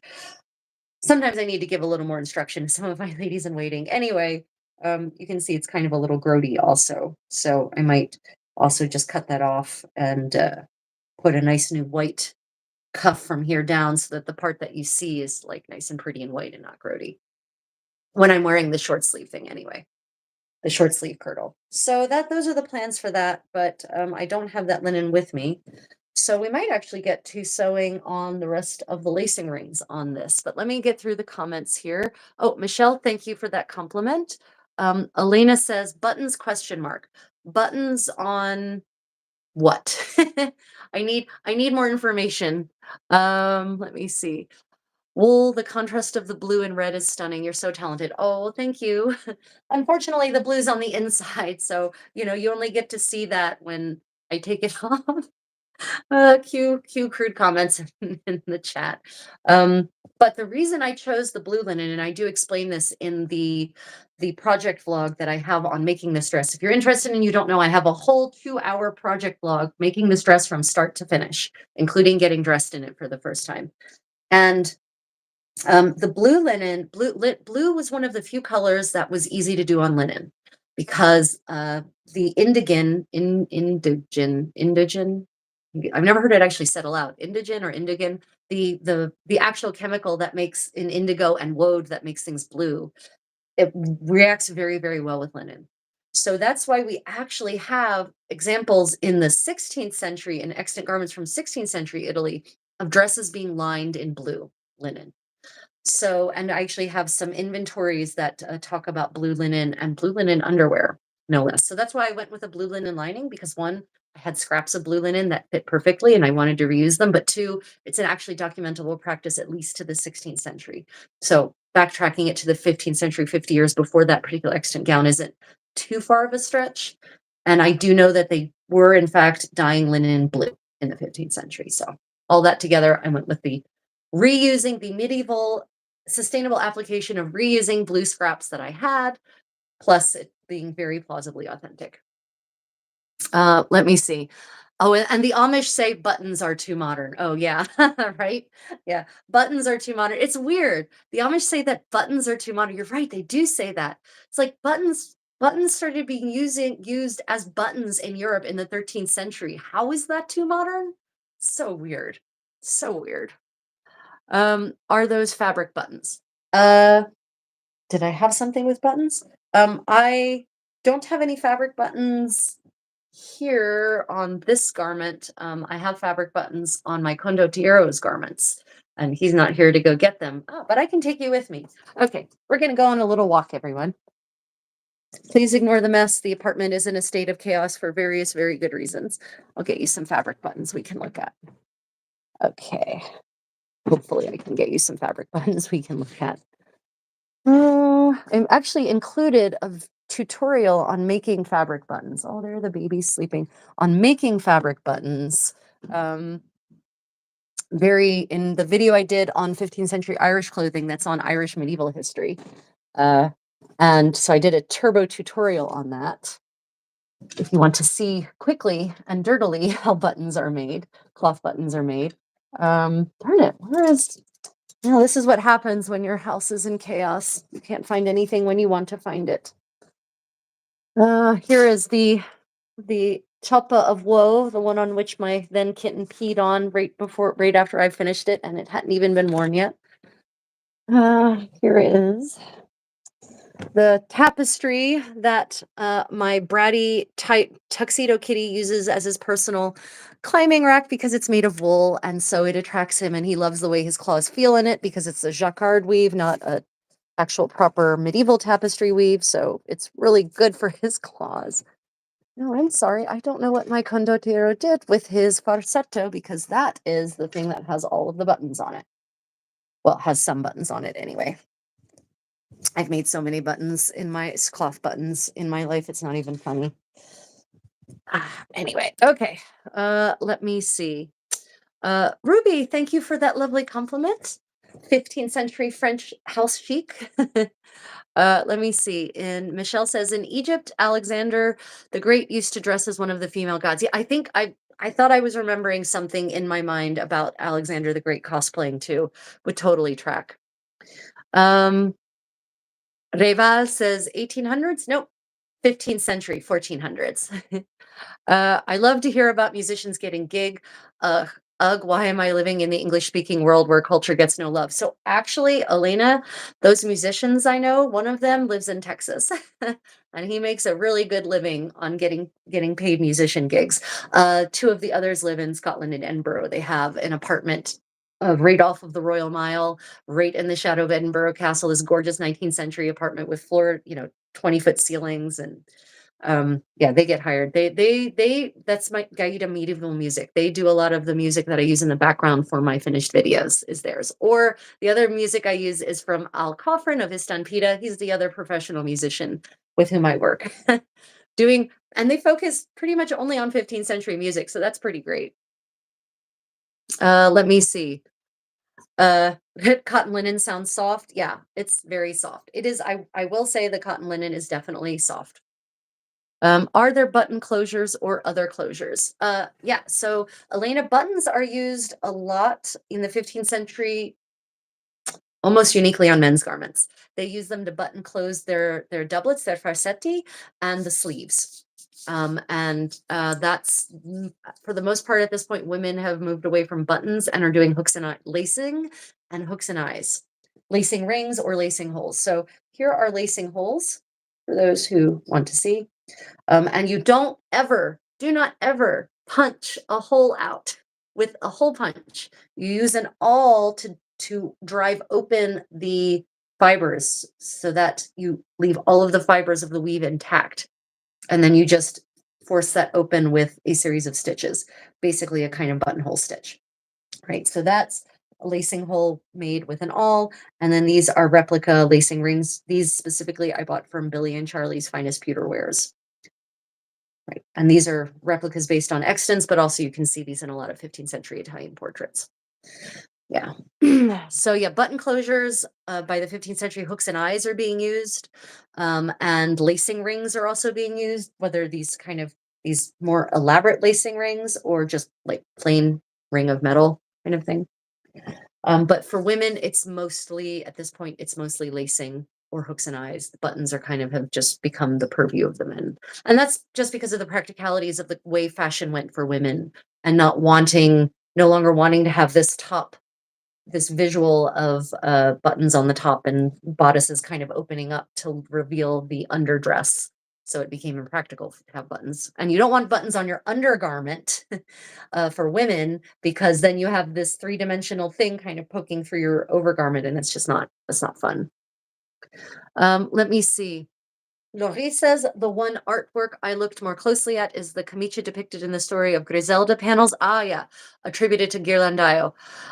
Hard to find 15th century paintings in their camicia. Yeah, so for those who don't know, the tale of the Patient Griselda is this horribly misogynist morality tale about the benefits of being a good, obedient wife and never standing up to your abusive asshole husband, and how he will eventually see what he has thrown away and start treating you well. Terrible.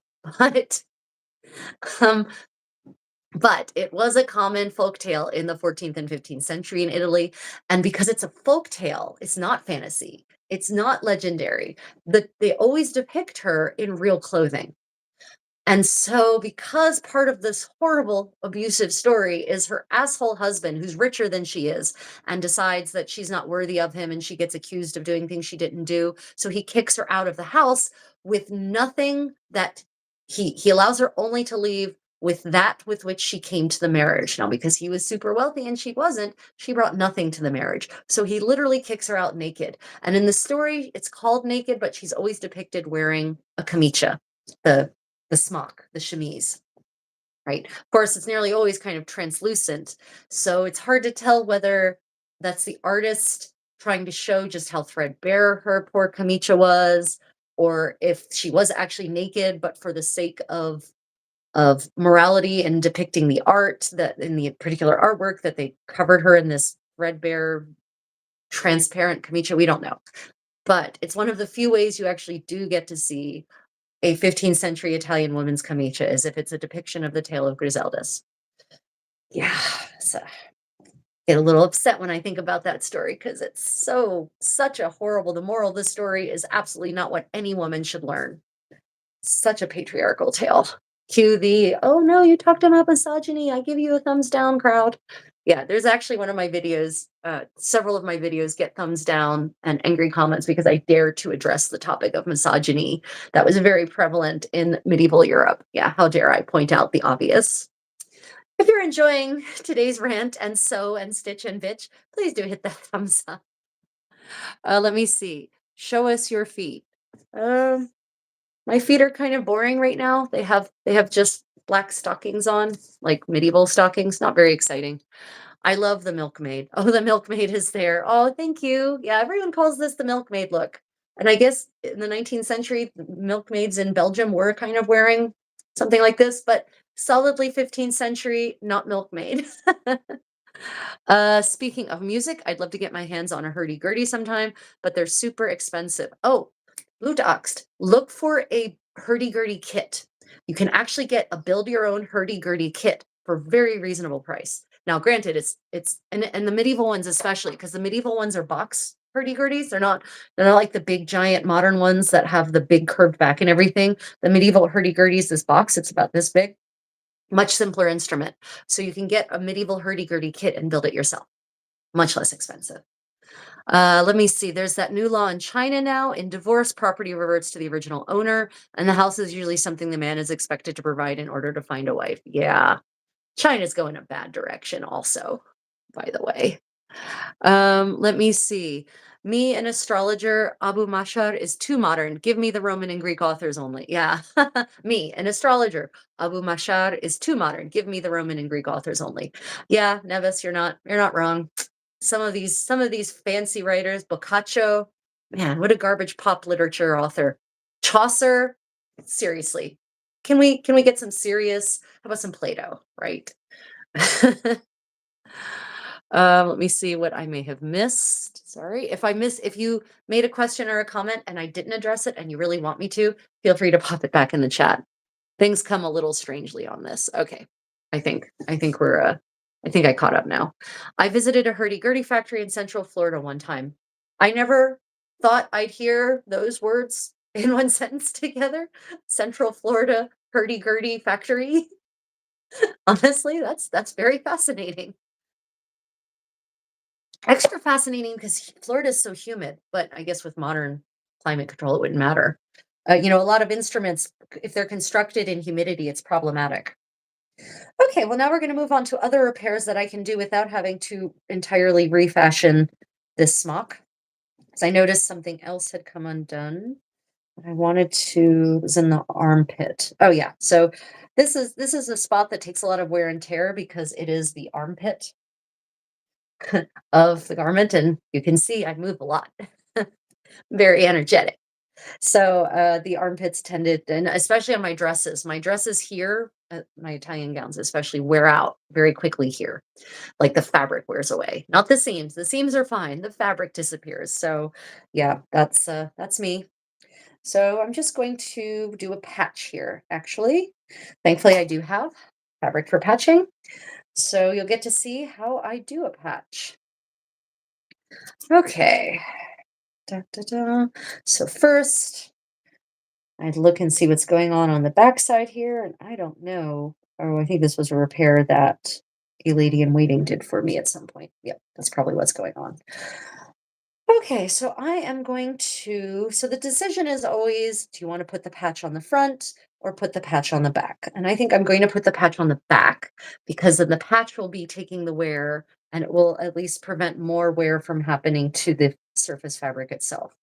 And then the patch will also take the staining and then that can just get replaced. So next we have to think about size. Now you always want your patch to be a good 1/2 inch all around, good 1/2 inch bigger than the thing that you're patching, because you want to be able to turn under those edges, or you want to make sure you have enough extra to provide. In this case, I'm going to be reinforcing some weak spots here. So you want to make sure you have enough fabric to provide that strength and reinforcement. So it looks like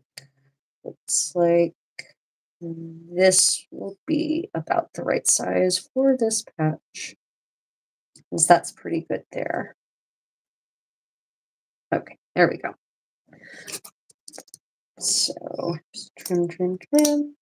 Actually, I do have my real scissors instead of these deadly super sharp snips that they sell here in Korea. These snips, I swear I could amputate a limb with these things. They are so sharp. Okay. Let's see. Uh, Curious, what college did you go to? Me, I have a very interesting education. I attended the University of Delaware. I attended Universidad de Granada. I attended the Université de Paris, La Sorbonne, and I also attended the Universität Heidelberg. So I've kind of been all around. I've got for an American anyway, a pretty international education. Understanding that, for other people that might not seem very international for an American. So I have a very interesting university education under my belt, shall we say. Let me see. What, you weren't even there for the hurdy-gurdy? That's pretty funny, Elena. They also imported drum tums, or tongue drums. Oh, interesting. But they were out of the particular one I had my heart set on. So I went home without anything. That is kind of sad. Blue Duck says, by the way, for anyone planning on visiting Malta soon, there's going to be a medieval fest named Medieval Medina on the 3rd and 4th of May. Ah, I've got a gig in America, and cannot America. God, definitely not in America. I've got a gig in Canada on the 3rd and 4th of May. Oh, okay. But Blue Doxed, if you know the organizers of that, and maybe they would like some authentic 15th century dance for next year. I professionally lead, teach, and organize 15th century dance and am hireable for events, and I definitely do travel. So, yeah, if you know anyone who's in charge of organizing that and you'd like to see me come to an event near you or to your lovely Maltese event, that can be arranged. That all goes to anyone else. I can be hired to be brought to any event you'd like, where I can teach any number of the skills I teach, from dance to hand sewing to medieval courtly culture, etc. I can even do lectures on art history. Okay. Let's see. I'm a trash reader. I love Chaucer's Canterbury Tales. Yeah, absolutely. I mean, that was me being momentarily uber erudite, but yeah, no, Chaucer's Canterbury Tales are beautiful for their language alone. But he actually covers such an interesting array of different kinds of stories, and you can't always take them at face value. For instance, his the Knight's Tale. People try to read that from some kind of serious perspective. I read it as a parody because it is over the top knightly romance. It really is. The melodramatic emotions, all of the sobbing and the throwing self to the ground and the hissy fits. And it's not the women doing that, by the way. It's the two men, the two male protagonists are the ones doing this in the story. I really think he was purposefully composing a parody of the conventional of this tale that was kind of known, like the tale of God, their two names have flown out of my head right now. Anyway, The Knight's Tale was based on a popular story at the time, but his particular rendition of it is just chef's kiss satire. It really is. It's fantastic. Um, Nothing like some good medieval pulp fiction. Absolutely. Definitely, totally agree. Would we call that medieval vellum fiction? I don't know. Um, because paper was actually really expensive, but so was vellum, I guess. Yeah, no, medieval pulp fiction is so fun. That's why Boccaccio's tales are just absolutely delightful. They show the seedy, not so underside of humanity and how we really haven't changed much. You know, our the clothes have changed, the music has changed, the food has changed, but how we actually interact, the things we actually do and want, that has not changed really at all. That's why the Decameron is still so relatable.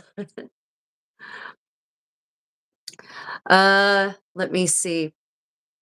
Please stay safe. Don't fly American made or run airlines or don't come to the USSA right now. Yeah, I know. I wish, unfortunately, I'm heading to the US on Monday.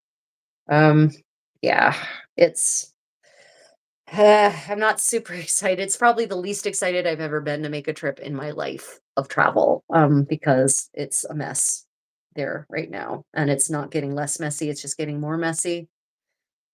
I mean, I am anyway, yeah, not super excited about that prospect. So I'm just folding the edges under of this because I've decided that's how I want to do this one.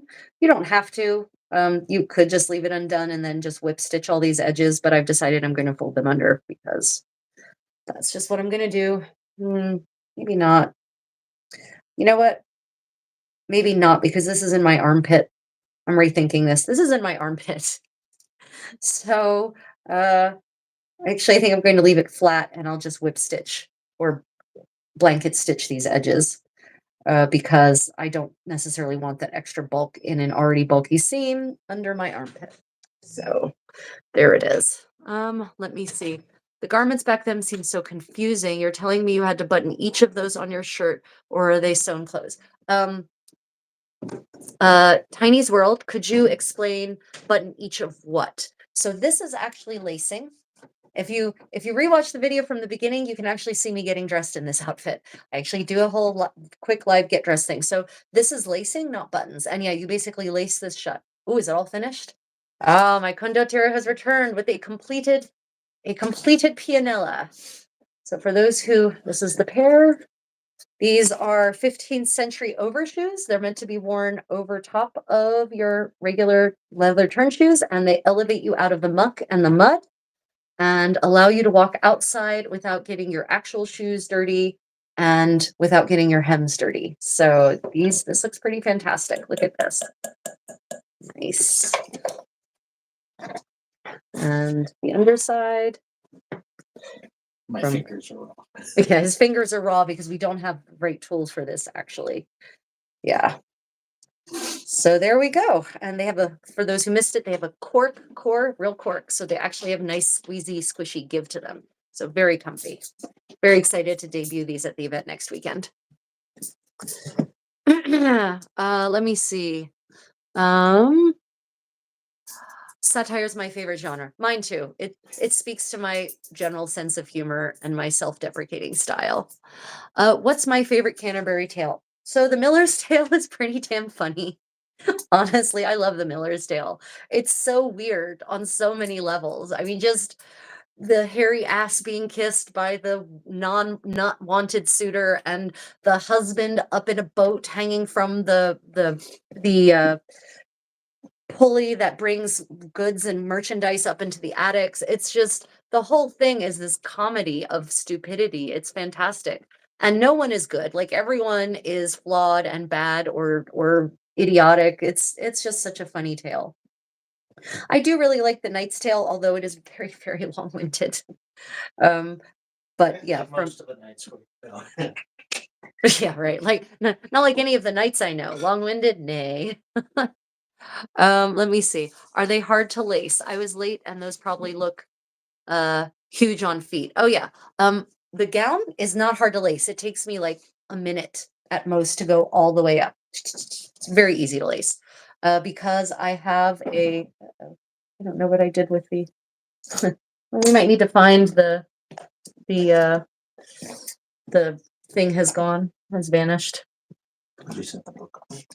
I don't know. It's somewhere here. The the bodkin is missing.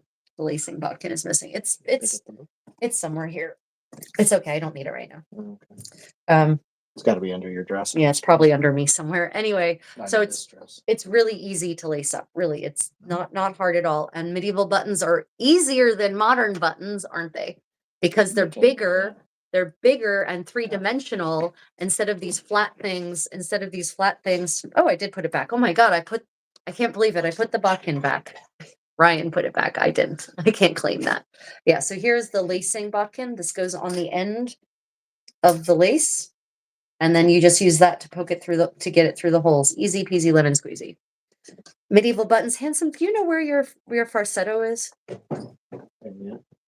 Yeah, I can actually show you medieval buttons here in a moment and show you just how easy they are to, why am I having such issues getting through this? Just how easy they are to, in fact, use. Yeah, buttons and medieval buttons and buttonholes, real easy. Not hard at all. Let me see. Let me see. Oh God, don't let mom chancla you with them. Revealing clothing. Yeah, I mean, I guess by a modern standard, this isn't very revealing clothing, but you know, everyone has their different standards. Let me rephrase. I'm super happy to be who I am, just not thrilled. Others are not happy about it. Yeah, yeah. It's a tough time, you know. Yeah. Yeah. We live in tough times. Let me check Google stats for the timeline on the frequency of where's my bodkin being said. Where's my bob? Okay, so here is the farsetto, the 15th century Italian doublet that I was mentioning that belongs to my condottiero with hosen laced into it. And this is an authentic medieval cloth button. And this is the buttonhole, right? And this is how easy it is to do these buttons. This buttonhole's a little too big, actually, but you see, no problem. Really easy. I think way easier than modern buttons. So, yeah. If you're just joining, please feel free to hit that thumbs up. Let me see. That lace tool looks simple and easy. Unlacing might seem harder because you have to poke yourself, or is it faster? Unlacing is way faster because you literally just go whoop, real fast. Because the bodkin is removable, it's no longer in the way, so it's really easy to unlace using bodkins way faster. And also, this is silk, which you may or may not be able to see in this light, but this is silk, so it has a certain slinkiness to it anyway, so it doesn't, and the holes are also finished with silk. So I can show you these lacing holes. This is the same thread that I used on the holes here. This is also silk, so it's silk on silk, which makes it slinky and easy to undo and do. Let me see. The anti-ever thingers are small-minded. Yeah, yeah. Yeah, they are. Thank you, Tiny's World. I hope you subscribe. I've got so many videos on medieval clothing, on making medieval clothing, on getting dressed in it and undressed in it. So you can learn a whole lot on my channel if that interests you. Yeah, I agree with you all. High fear and high control go hand in hand. Yep. Michelle says, aren't the 15th century German chemises more revealing than what you're wearing? Just really wondering. 15th century, yeah. So 15th century German chemises, I would think, are kind of equally revealing. I mean, in terms of the neckline. They almost can't be more revealing. Yeah, I mean, I guess, Fall off. yeah, that's in the late 15th century, the German dresses are like practically for the women are like in many cases like out to here. Yeah, as Ryan says, they're getting more revealing, they'll just fall off. Which is why they then at the end of the 15th century, you start seeing women with this big gold set of gold chains that kind of clip to either side or are sewn into either side of the sleeves here to keep the thing from sliding entirely off. Yeah, the second half of the 15th century, things get pretty revealing just kind of across the board. Although in Germany at the end of the 14th century and the early 15th century, they get really revealing because that's when you have the completely off the shoulder look like this. That's late 14th, early 15th century Germany, Bohemia, right? So, sorry. Yeah. Let me see. Okay, so that was the button demonstration. Got that done. Back to patchwork. So here I am working on this patch. And as I said, I've decided I'm not going to turn it under because there's already a lot of weird bulky things happening. Like I really don't know what poppy juice I was on when I made this thing. It's been a long time. I don't remember. I've learned so much since I made this many, many moons ago. Oh no, my needle and thread have now vanished again.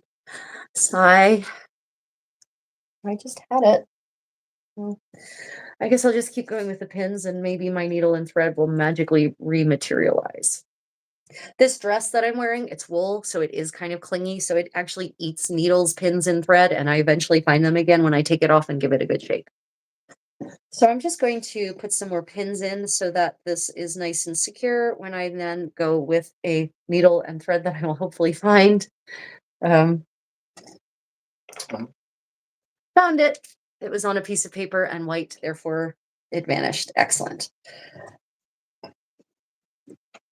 So you always want to make sure when you are sewing things that they are pinned down securely, because if you don't pin things down securely, then you end up with weird wobbles and extra gatherings that will then possibly lead to discomfort, whether aesthetic or real.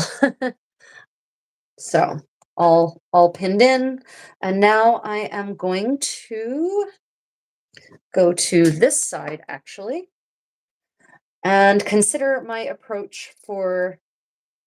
So you see this hole, I'm actually going to once more do buttonhole stitches to kind of clean up these raw edges and secure that to the patch. And then after I've done the buttonhole stitches, then I will go around on the back and do the whip stitches to finish these edges. Sorry, trying to figure out where the camera is. Finish these edges. Yeah, that's what we're going to do. A little bit of tea in the meanwhile. Oh, mine is completely off the shoulder. Then yeah, if yours is completely off the shoulder, then it's definitely more revealing for certain. Yeah, so I guess it depends on which part of the 15th century and which part of Germany you're talking. But yeah, the completely off the shoulder, absolutely. Yeah. Yeah, collarbones. I think I have lovely collarbones too. Collarbones for the win. For those of us who aren't busty, collarbones are where it's at. Aesthetic discomfort spoken like an art history scholar, right? Oh, and it's really funny. I really do. It becomes a physical pain. Something that's aesthetically displeasing to me. I feel it in my person as a physical pain. It's not just a visual thing. It's really odd how that manifests itself in me. Oh wait, question. What were the Greek what century, what century were Greek necklines below the bust? 12th, 13th. Oh wait, are you talking about Minoan? Are you talking about ancient Minoan civilization like that? Because that was like 1500 BC. If that's to what you're referring. If you're referring to something else, so in the end of the 16th century and 17th century, there was this weird, and then in the 18th century again, there was this weird brief fashion among certain subsets of society to have this underbust thing or almost underbust thing. But I'm not aware of that as a medieval phenomenon. But I may, Even in ancient Greek, they had to be covered because there's stories of them being revealed. yeah. I mean, but it also depends on ancient Greece was not a monolith, right? So there are very different city states in ancient Greece that had not even vaguely compatible cultures. Thinking Sparta and Athens, for instance. But yeah, I'm not omniscient. I, contrary to some accusations, don't know everything. So, oh wait, I was going to anchor thread first. Focus on what you're doing, Rachel. Talk less, sew more.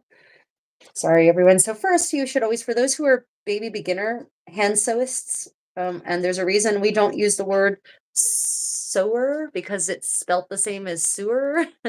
So sewist or sewist is the new term that you're using for people who sew.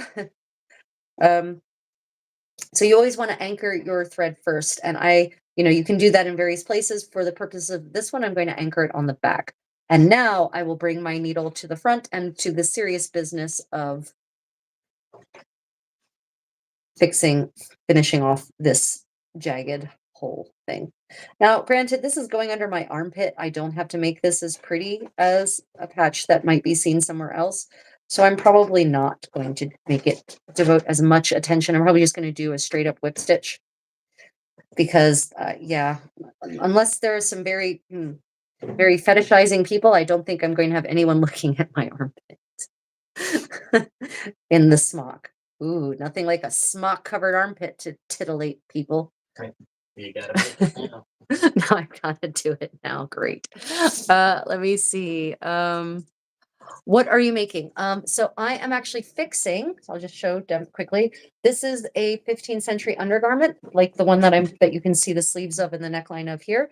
It's called a smock in 15th century English, or a chemise in 15th century French, a camicia in Italian, a camisa in Spanish, and a lena in 15th century Irish.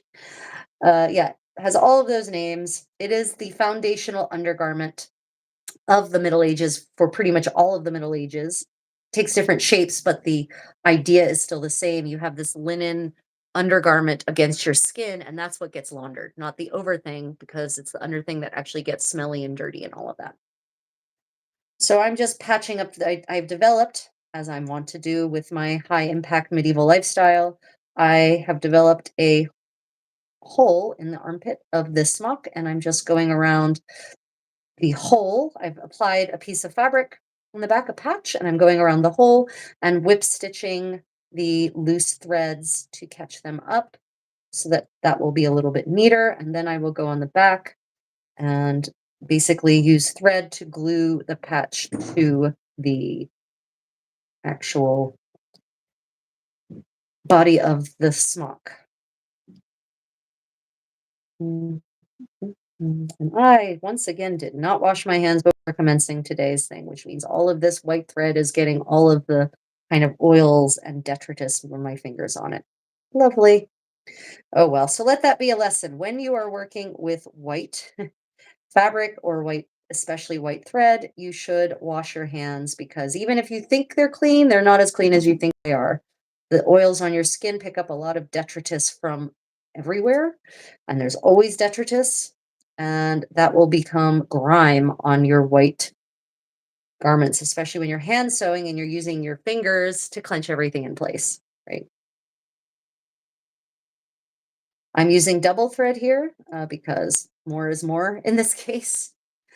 More threads equals less likely of wear and tear, likelihood of wear and tear, destroying the threads that I make. There are 2 threads there, which means both of them have to be destroyed before everything is gone. And there's a debate in the historical fashion world, textile archaeological world, about whether double thread was actually a thing or not. I've seen a couple of examples, and that's enough for me. Labor is not as unprecious now as it was then. Labor in the Middle Ages was cheap.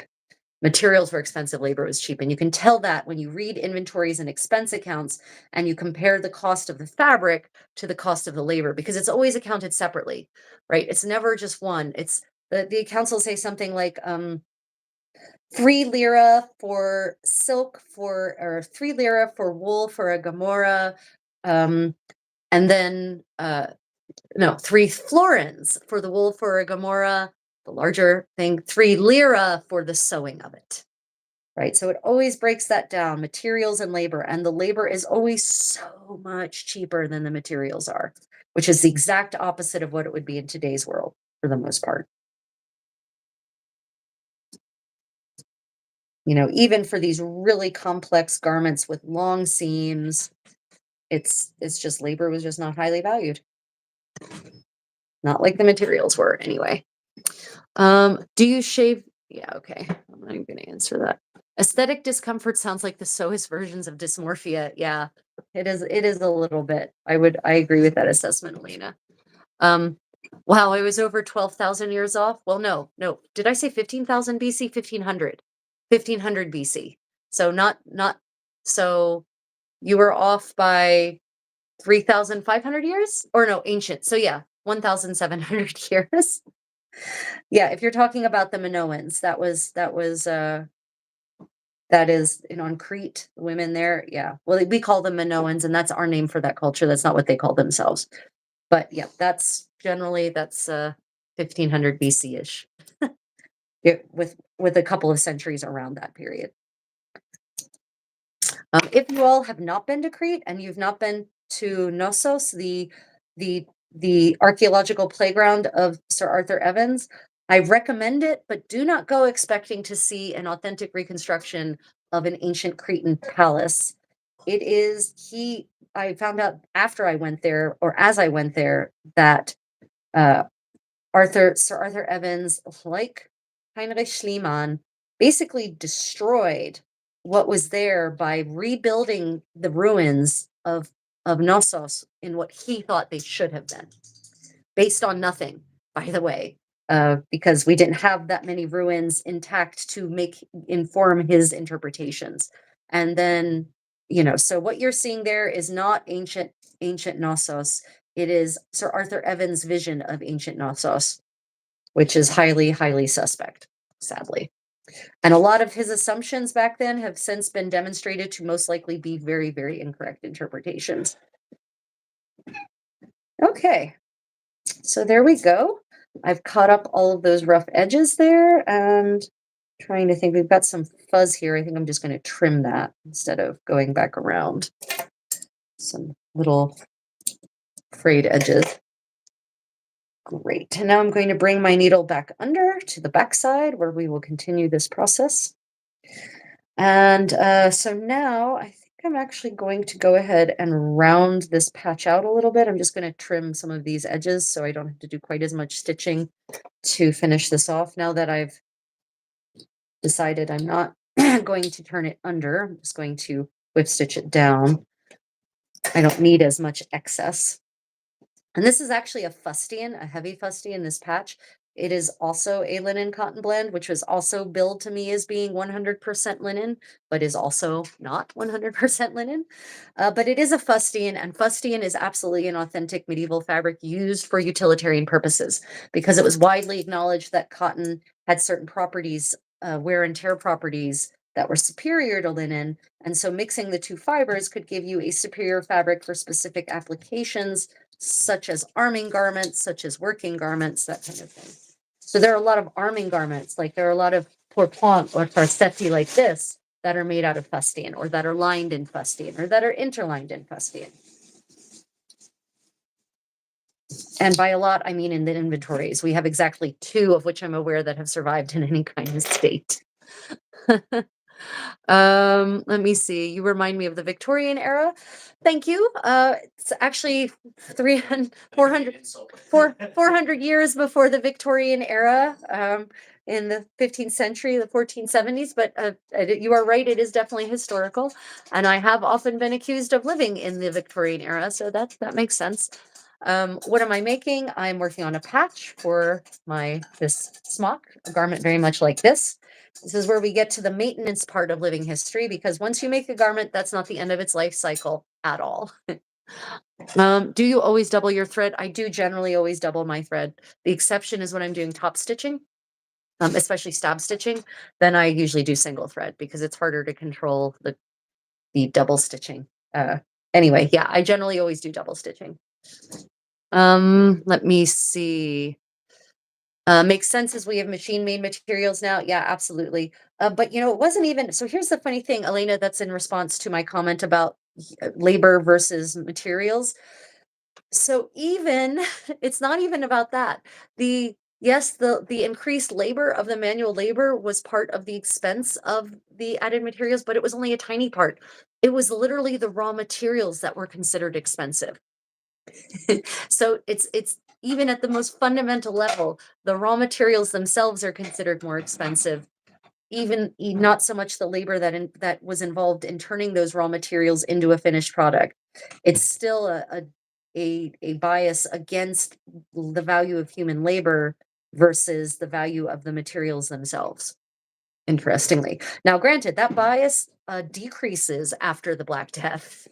So that was the first step towards the modern world, right? When half of the population of Europe dies, suddenly there aren't as many people to do these things, and so suddenly the value of labor should go up, and that's why there were various revolts and rebellions across Europe in this time, because people weren't actually paying, they were trying to not pay the laborers more. And so the laborers said, well, who else are you going to get to do the work? Pay us more. And then, there's Tyler's Rebellion, which was slightly more complicated than that, but still part of the deal was wages.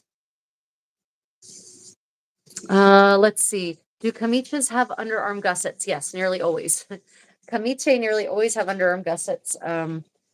This one definitely does. And yeah, you want that underarm gusset because it gives you the ability, a much better ability to move. Even this kirtle has an underarm gusset right there and right there. And from that, I get this increased ability to move my arms, right? Not like the modern suit or modern dress arm that keeps your arms in a genteel posture to the side.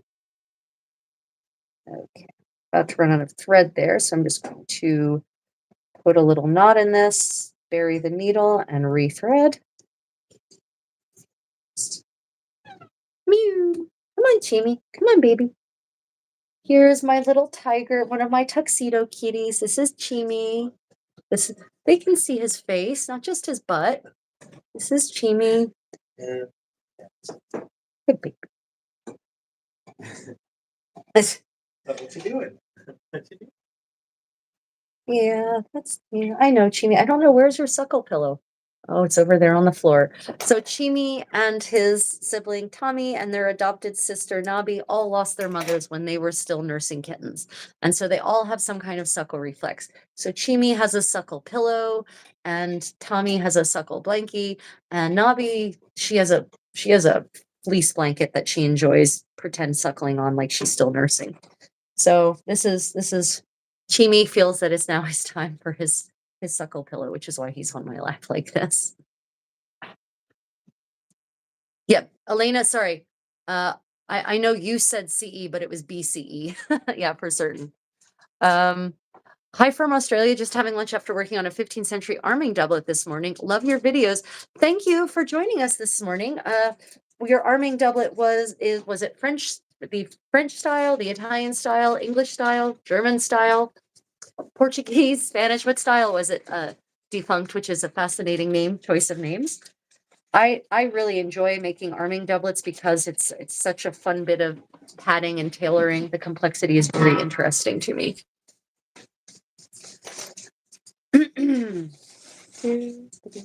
Yeah, Scary Archaeology, talking about Arthur Evans and the destructive things he did to Knossos. Yeah, pretty criminal in my opinion. Talking about the use of cotton, why would they choose cotton over wool for certain paddings? I feel like cotton holds on to moisture and would be less comfortable. N'est-ce pas? Yeah, so Laurie, I agree with you. It is very interesting. So cotton is a luxury fabric in medieval Europe. So I'm not, because it's imported, it's not grown there. So I'm not actually certain that the choice of wool was a practical one, but a question of consumption, of just knowing that you had a garment padded with the more expensive and more luxurious cotton versus the much more parochial, much more readily and locally available wool. Yeah, wool definitely breathes better as a padding, having used it. It's a pretty awesome makes for a pretty awesome batting. We even have the extant farsetto of Pandolfo Malatesta has a blend of padding. His is actually made from like 5 different fibers: wool, silk, hemp, cotton, nettle, I think also. So his has this really weird combo padding. So I have often asked myself that same question, Laurie, why would anyone choose cotton when you can have wool batting?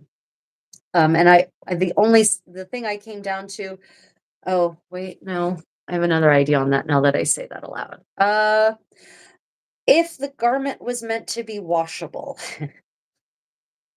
if the garment was made to be washable, having wool padding is going to set you up for the problem of your wool padding shrinking from the agitation of being laundered even in the medieval launder fashion, because part of the process was, beating the hell out of the garment and swirling it in a tub of water or in the river and that kind of thing.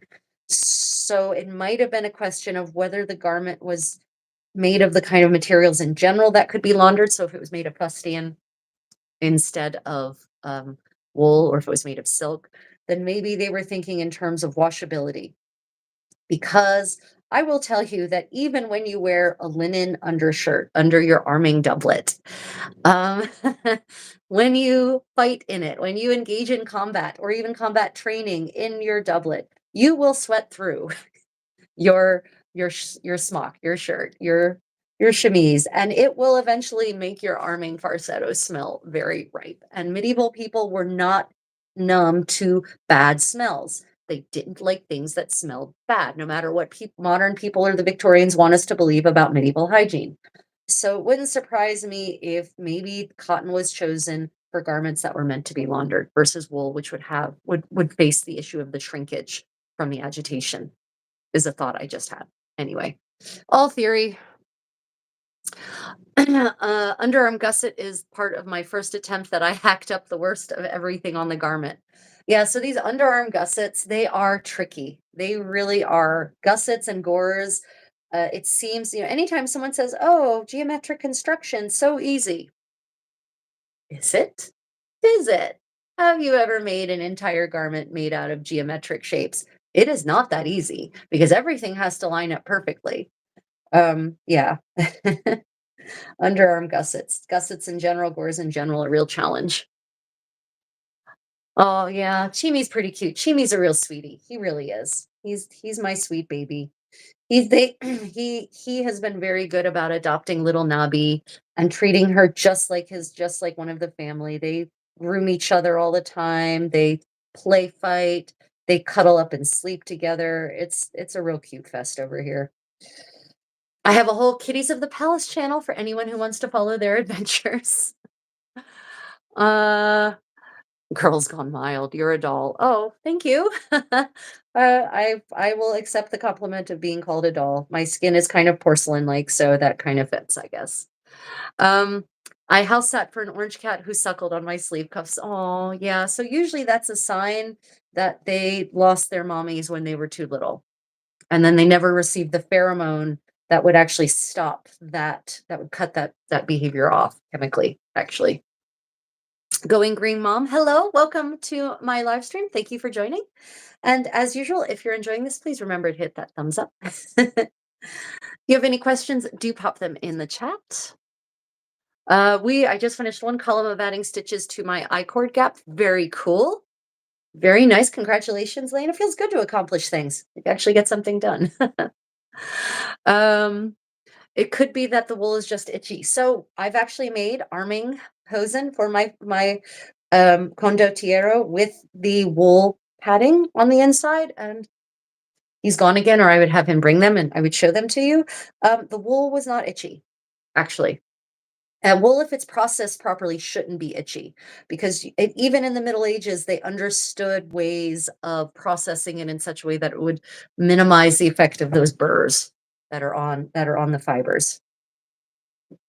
But And there are different strains of wool that are more or less itchy than others from coming from different animals, different breeds of sheep, etc. But I will say that thinking about this, something happens with the wool that didn't happen, but it could be a factor of the kind of fabric that I was using and not the wool itself, actually. Okay, cancel that thought. Doesn't cotton have more loft than wool? Sorry. Doesn't cotton have more loft than wool? Michelle asks. If it does have more loft, wouldn't that pad out areas easier than wool? No. uh, the wool that I've gotten, the wool batting that I've gotten is very lofty. So I didn't really notice a difference in that, at least not on a practical level. Let's see. Yeah, I started working on it yesterday and it was going so poorly, but now I can do it quickly and easily. It's funny how that learning curve works. It's always an exponential learning curve, right? You start off very slowly and clumsily, but then rapid progress usually. Were you able to clean those padded hosen?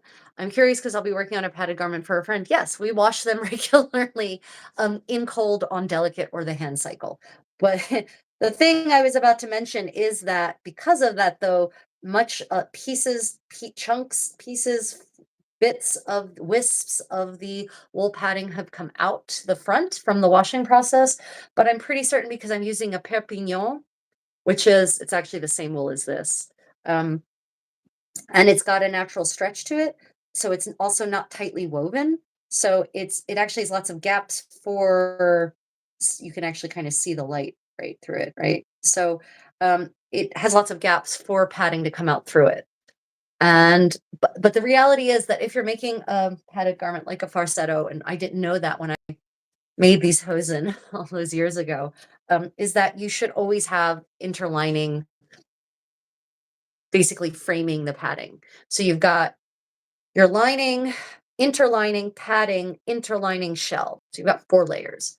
And it completely encompasses the batting, and it makes it protects it and it keeps it in its own space.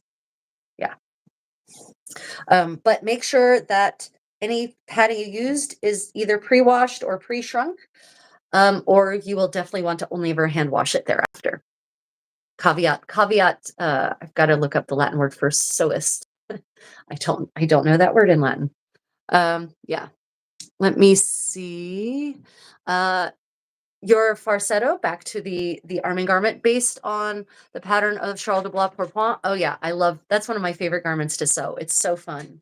It's so wonderfully complex that it's just plain fun. I love that garment so much. In fact, I just did a post on Instagram about that. I was reading one of my favorite and most hated all at the same time books on medieval fashion. And there was a cheeky comment showing a picture of an executioner wearing that style of pourpoint. And the caption said, the doublet or pourpoint was a very simple form of garment from this era. I'm like, was a simple garment from this era, was it? Clearly, you are a so-called fashion historian who's never bothered to make the garments about which they write. Well, you are so wrong. You don't even know where to. Oh my God. It was very frustrating for me to read that nonsense, because Charles de Blois Pourpoint is one of the most sophisticated pieces of tailoring possibly in the history of human fashion, in my very informed opinion. And I will die on that hill. Now you're just gonna get a post of extremely complicated Right. items. And then I'm going to cue well, what about this and what about that? I will fight you on this one. Okay. It's been an amazing process. I absolutely love making these. Yeah, right? Defunct, isn't it so fun? I heard about an expensive house in England that had wool batting as insulation in the walls and had an absolutely monstrous wool moth infestation. Oh my God. Oh my God. Wow. Oh my God. That's Rachel's new nightmare. Oh my God. I mean, I had a wool infestation in my fabric store twice, and that was bad enough. But coming out of your walls, oh my God, I'm going to have nightmares tonight. Thanks. That's I take this melatonin herbal sleep aid that gives me a real vivid dream. So I'm looking forward to that one. Okay, I'm just gonna pause reading the comments. So this patch is done. If you all remember what it looked like, here's what it looks like now. We'll see how that withstands the first washing, and if I have to redo any stitches, then I will, but I'm not gonna pay too much more attention to this underarm patch. Oh, the baby kitties have worn themselves out and they've all sought places to take their ease. Some of you heard the crashing earlier, I think. Yeah. What happened? Oh, did they knock something down in the bedroom? They were tumbling all over the place. Let me see. Maybe they needed boron. Oh my God, boron, Jesus. and other hidden killers of the Victorian home. Oh my God, that's a great series. If you haven't seen the Hidden Killers of the Such and Such Home series, it used to be on YouTube. It's a BBC series. Fantastic, really informative and disturbing all at the same time. Wow, the seller tried to hide the wool moth infestation. Wow, I would sue the pants off of them. You probably don't want the pants. They'll have Wow. wounds. Let me see. No. Too soon. What book was it? Laurie, which book? Oh, which book? Could you get me the hated book? Is it over? Right down, right there. No, the fashion medieval and French fashion. God, where is it? Not this little purple. No, that's the book or not. No, if you can go get me the hated book.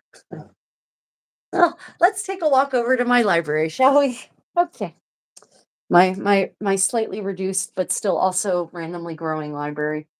I got my glasses. I can't read anything. Okay, walking over to the library. Da, da, da, da, da, da. Okay, so here are some of my books. It should be over here, but unfortunately, lately we've had the habit, by we, I mean not me, have the habit of putting things not back where they go, even though, as you can see, we have cataloged everything and we even have a library catalog app to track all of our books. So there are literally places for all of these books to go. Nope. Though that one I'm resentful of that one. No, it should be in this spot. Okay, well, it's not there. Okay. I'll keep looking. Right, yeah, Ryan will keep looking while I keep sewing. Yeah, it's a book that is both magnificent and frustratingly terrible because it references all of these amazing sources, documentary evidence, and it even talks. It's so proud in the introduction about how these authors are just so very proud about how they have taken documentary evidence to inform their study of medieval fashion. And then they make all these references without actually providing quotes or citations. They don't cite a single one of their references, not a single one. Medieval clothing and pet stuff? No, it's a little book. It's a little soft covered book. Francois Piponnier is one of the authors. Anyway, yeah, this book is just so frustrating because it makes so many tantalizing references to these primary sources, these medieval documents and chronicles and inventories, and it doesn't cite a single bloody one of them. It makes me scream. I am so you can see my hands clenching in frustration just thinking about it because it is worthless. If you make references without citing your sources, your book is worthless. And there's no excuse for it in the modern world, especially with, this was written with modern word processing. So it wasn't as though footnotes were a challenge. They just don't, they provide a list of their sources in the back, but they don't say what information comes from which of them. So very frustrating, very, very frustrating source. Okay. Okay.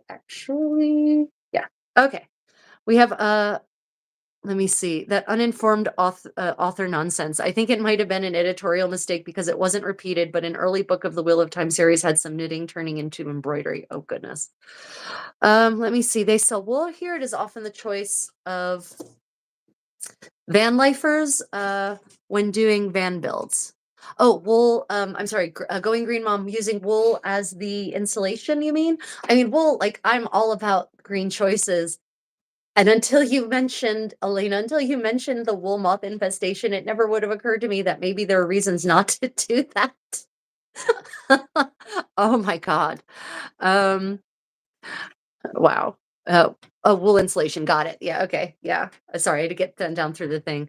Um, yeah, it's tough. Green isn't always green. Wool insulation, cool, but then it needs insecticide. Yeah, it's a, yeah, it's, the path to sustainability is not easy. But you know what medieval people used for insulation? They literally, well, they did also put wool in the walls, actually. They literally tossed old clothes into the walls for insulation. Linen is a good idea because linen does not attract the wool moths. The wool things that they tossed in the walls, though, didn't survive very well because the wool moths did get to them. Although it makes me wonder, yeah, that must have been frustrating. Yes, se vêtir au Moyen Âge. Thank you, Laurie. That is the French. Getting dressed in the Middle Ages, I think it's called in English. Yes, Laurie, that is exactly it. Se vêtir au Moyen Âge. Yep. Getting dressed in a Yeah, I think that's what it's called in English, or dressing in the Middle Ages or something like that. Yeah. Yes, Laurie, that is that hateful book. That it provides all these references that would be golden if they would just have cited any of them. But as is, they're kind of useless. Yeah. Okay, well, everyone, I have reached the end of today's presentation. I will leave the floor open to any while we wrap up, any last questions or comments. I tomorrow morning I will be on this channel. I will be meeting up with Philip from Irish Medieval History, and we are going to be talking about the ridiculously controversial topic. Not that the topic's ridiculous, that the controversy is ridiculous, over the presence of Africans in medieval Europe. He's going to be focusing on Ireland. I'm going to be talking about England and Italy and Spain and Constantinople and Bohemia and Germany. So yeah, I hope to see you all at 7 a.m. Seoul time, which on the East Coast in the US would be 6 p.m. on Saturday. um, and yeah, 7 a.m. Sunday. I remember I'm in the future for most of you, except for my Aussie followers. Yeah, 7 a.m. Seoul time, 6 p.m. New York City time, and then that would make it 3 p.m. On the west coast of the U.S. So hope to see you all back here for that. We have some good, fun information to share. And as always, I've tried to not overinterpret the actual sources. I'm working only from primary sources, but provide an accurate representation of the actual situation of people of color in medieval Europe. Let me just take one last look at the comments. Yeah, let's see. Need to follow him. What is his channel handle? Irish Medieval History is the name of my partner in crime, Philip. So Irish Medieval History. Yeah, please do follow him. And if you know of anyone who might be interested in such a presentation on people of color in medieval Europe, please do share the link with them. My channel. We'll be doing that tomorrow. I've got some really fascinating stuff. I already had an idea. I have a much deeper idea now, and I've got some real stories from real people. So not just vague, there were people that were brown. No. I've got names, I've got incidents, I've got actual chronicles discussing their lives, at least some parts of their lives. Some very specific in some cases, but that can kind of open the window to a greater understanding of the lives of people of color in medieval Europe. So hope to see you there. Oh, Tommaso, you are there. Oh, as always, the honor is mine, Tommaso. Thank you for joining Going Green Mom. I'm a big sustainability person. It's one of the things I love about medieval living history is how it can teach us to live better in the modern world. So I hope to see you back. Yeah, thank you for the prayers on the safe journey next week. Yeah, no kidding, right? Here's hoping I don't become a headline, guys. Otherwise, I really appreciate everyone's support. I hope you got some good creating done today. I hope you learned some things. I hope you had fun chatting. I really enjoy our time together. Next weekend, I will be at a medieval living history event, and I don't think I'm going to be in a position to do a live stream. if you see the notification pop up, but I think I'm probably going to be in the middle of teaching dance and whatnot. So there will not be a live stream next weekend, but I might do one in the middle of the week because I'll be in America. So it might not be our normal Saturday morning thing because the next 2 weekends, basically, I've got Saturday morning things, as it were. Don't set it up to live. Sorry, Friday evening for you all, most of you all. Saturday morning, Friday night things, depending on your hemisphere and time zone. Okay, everyone, as always, remember to hit that thumbs up. And if you can take the time, just even leave an emoji after the video posts, I really appreciate it. I wish everyone a lovely weekend, much creativity, and as much joy as we can manage in these terrible, terrible times. Bye, everyone.